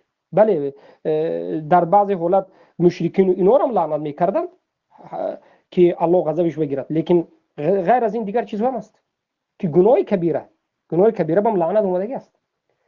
لیکن افسوس به منهجی، به سلفی، به یک در نزد علمای اهل سنت ننیسودن و نخوندن. ببینید من از اول یک چند مرتبه تکرار کردم برادر عزیزم که اینها فقط به فکر خودشون گپ میزنن، میگن که همین آیت قرآن من بر این فهم میگم، من دعوت میکند که آیتی که او میفهمد همین آیتی سوره نساء 151 بود خطا نکنم و من شق رسول من بعد ما تبدل فکر خودش میگه که تو همین خیل فهم. برای همین من ابن جریر طبری و ابن کثیر خوندم که علمای ما دیگر میفهمند، تو فکرت دیگر است. حجت میگن مؤمنین انامین و یتبع غیر سبیل المؤمنین انامین جا میگن که هر کسی که غیر اجماع یعنی صحابه ها یک تا چیز به همه دست جمع شده برود این خطا، این حرام میگن، این گناه میگن. الحمدلله برادران، بارک الله فیکم و حیاکم الله بیاکم. من فکر میکنم از این زیاد صحبت کردن نمیتونم، لیکن همین کلمه مسکل جراح هست چیز خیلی پیش از بس بعد از بس هستند، همون اجازه بدید که مقصدشون رو بگن که چی میخوان. بسم الله. حفظك الله. بفرمایید مسکل جراح بفرمایید. ورحمة الله وبركاته. وعليكم السلام ورحمة الله وبركاته. بس ان شاء الله خير شيخ عزيز. الحمد لله. بارك الله فيكم. من خير شيخ عزيز كلام مقصد خاص نداشتم دیگه. متشکرم از شما، واقعا عالمانه مبارزه کردین. الله متعال شما را نگه داشته باشه به ثابت نگه داشتن اهل سنت. بارك الله فيكم و جزاكم الله خيرا كثيرا. واقعا مبارزتان خیلی عالی بود الحمدلله. ان شاء الله که کسی که در طلب حق بود حق و باطل معلوم شد دیگه. از این بیشتر. حفظك الله أخي، حفظك الله. أهلا وسهلا وبارك الله فيك، جزاك الله خير. السلام عليكم ورحمة الله وبركاته شيخ. وعليكم السلام ورحمة الله وبركاته. أبو عمر حفظك الله، شخيلين برادر عزیزم خوبه؟ بارك الله فيك، الله حفظ کنه شما را. به نهایت بحث خوب. الله سبحانه تعالی را دعا می‌کنیم که تمام موحدین از زیادتر کنه و دیدیم که الحمدلله با فضل الله که طالب علمان اهل سنت و الجماعت انشالله که خوب نکردن، بعضی تحقیقات کردن از افغانستان، از تاجیکستان، از دیگر جا، انشالله خوب کردن. ما از باره آداب و اخلاق گفتن، انشالله که دیدن که آداب و اخلاق در بین اهل سنت و الجماعت خیلی خوب است و از این هم می شود که آداب گفتن یعنی که وقتی نماز شد رفتن، انشالله خیر است. است 500-600 آدم در اینجا منتظر ای یعنی که بحث در مابین یعنی که در بین و تمام نرسیده باید که از آداب این میشید که میگفت نماز میخونم با بر میگردم. انشالله که خیر است که تمام ما انشالله همه برادران فهمیدیم که چقدر علمی ها در این باره چی است لازم است. الله جزای خیر کنه. الله جزای خیر. جزاك الله خير أخي، جزاك الله خير. أهلا وسهلا وبارك الله فيك. ورحمة الله وبركاته. شيخو جاء الحق وزهق أبو عمر جزاك الله خير. إن الباطل كان حياك زهوقا. الله، حياك الله. حفظك الله. ما شاء الله. بخشش که بارك الله فيك. سبحان الله نشد آمده. الحمدلله که گوش کردیم. الحمدلله. باید این سوارجو باید شرمنده شوند.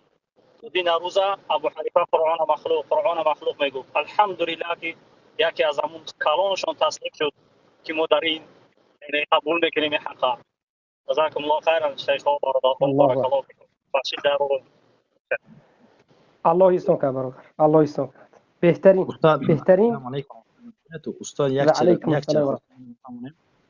استاد همین اول موضوع ده همین آیات ها حدیث هایی که به فهم خودش آورده است بود از این آیات ها چی میخواست اثبات بکنه که ما که فهم صحابه برای ما در کار نیست، فقط از پیامبر صلی الله علیه و آله. استاد یک کم احسن بله این آیت سوره نساء آیت 151 بود خطا نکنم، آیتی که و ما یشاق الرسول من بعد ما تبین له الهدى من آوردم به خاطر اینکه اوها گفتن که دلیل بیار که او چوجهش گفته بود که دلیل بیار که فهم سلف حجت است.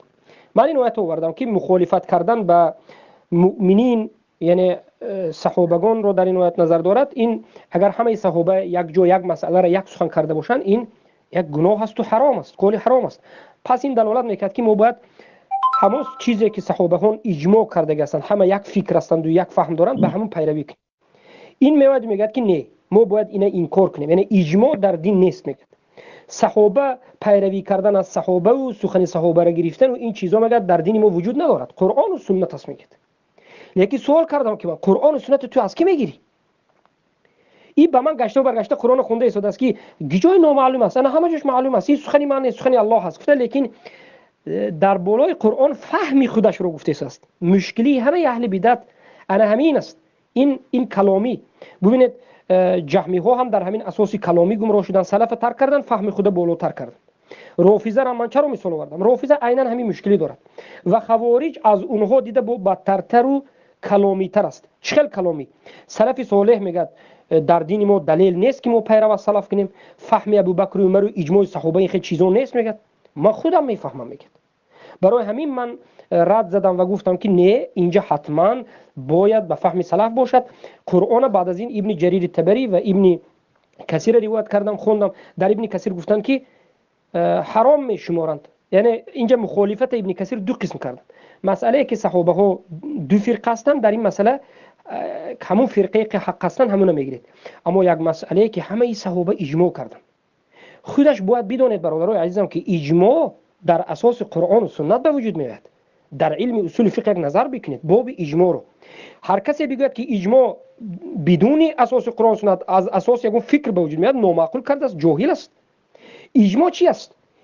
اجماع صحابگان یک آیت تلاوت کردن، یک حدیث نظر کردند و خواندند و در بالای معنای همین آیت همه اجماع کردند. مثلا وجوه یوم اذ ناظره، رافضه میگه که معنای این آیت همین است که ناظره ای منتظره، روز قیامت انسان ها الله انتظار میشن. میگه اهل سنت میگن که معنای این آیت همین است که الله نظر میکند. بعد از این میگن که انا همین معنایی که ما گفتیم صحابه اجماع کردند، یعنی همه صحابه این آیت را همین چنین فهمیدند که معنای آیت انتظار شدن نیست بلکه نظر کردن است. الله از فهم اونها، از عقیده اونها راضی شد. پس همین عقیده درست و صحیح است که ما باید پیرو شویم. هر کسی که مخالفت به فهم صحابه در اینجا اجماع کند این گمراه است. اینها میگن که هر کسی که اجماع را قبول کند کافر است. مثلا همین ابو محمد کردی میگه که امام شافعی اعوذ بالله کافر میگه، رحمه الله امام شافعی رحمه الله، لیکن میگه که امام شافعی کافر است. چرا؟ برای که امام شافعی قانون نو برآورد، اجماع را ساخت. میگه برای من گفت که کنی غیر از امام شافعی دیگر کسی بیار؟ علم نحو به وجود آمد، صرف به وجود آمد، تجوید به وجود آمد، اینا همه این خیلی علم را انکار کرده. فقط میگه قرآن سنت به فهمی که فهمی به فهمی کردی. اعوذ بالله، انا مين از جهالت فهمو شد برادر عزیزم؟ بله اخی شرح چرا بگم ده مثلا امی اجماع میگه که در زمان ابوبکر نبود، پس کتاب رو اجماعی که قرآن رو که جمع کردن کتاب کردن تمام صحابه اجماع کرد، این رو نمیخوند مگر یا نخونده است خبیث؟ نه اگر جهالت شمی جایده بله نمیخوند اجماع صحابه خیلی که بله ابن منذر کردن. بله مثلا چی رو این زمان مرتدین هم که اجماع کردن که قول ابوبکر همه راضی شدن آیت قرآن ده، لیکن اونا اجماع را نمیفهمن. اول مسئله بالاخره چند مسئله است. مثلا خود همین خلافت خلیفه که حضرت ابوبکر چیکار کردن صحابه؟ همه را نمیخونن یا جاهل هستن که یا میفرشو که در قرآن الله گفته باشه که انا به شما اجماع همه تو اجماع کنه که ابوبکر باید خلیفه شوه. انا اجماع همه نمیفهمن، توضیح نفهمیدن ما که در تاریخ اسلام کردن صحابه. بله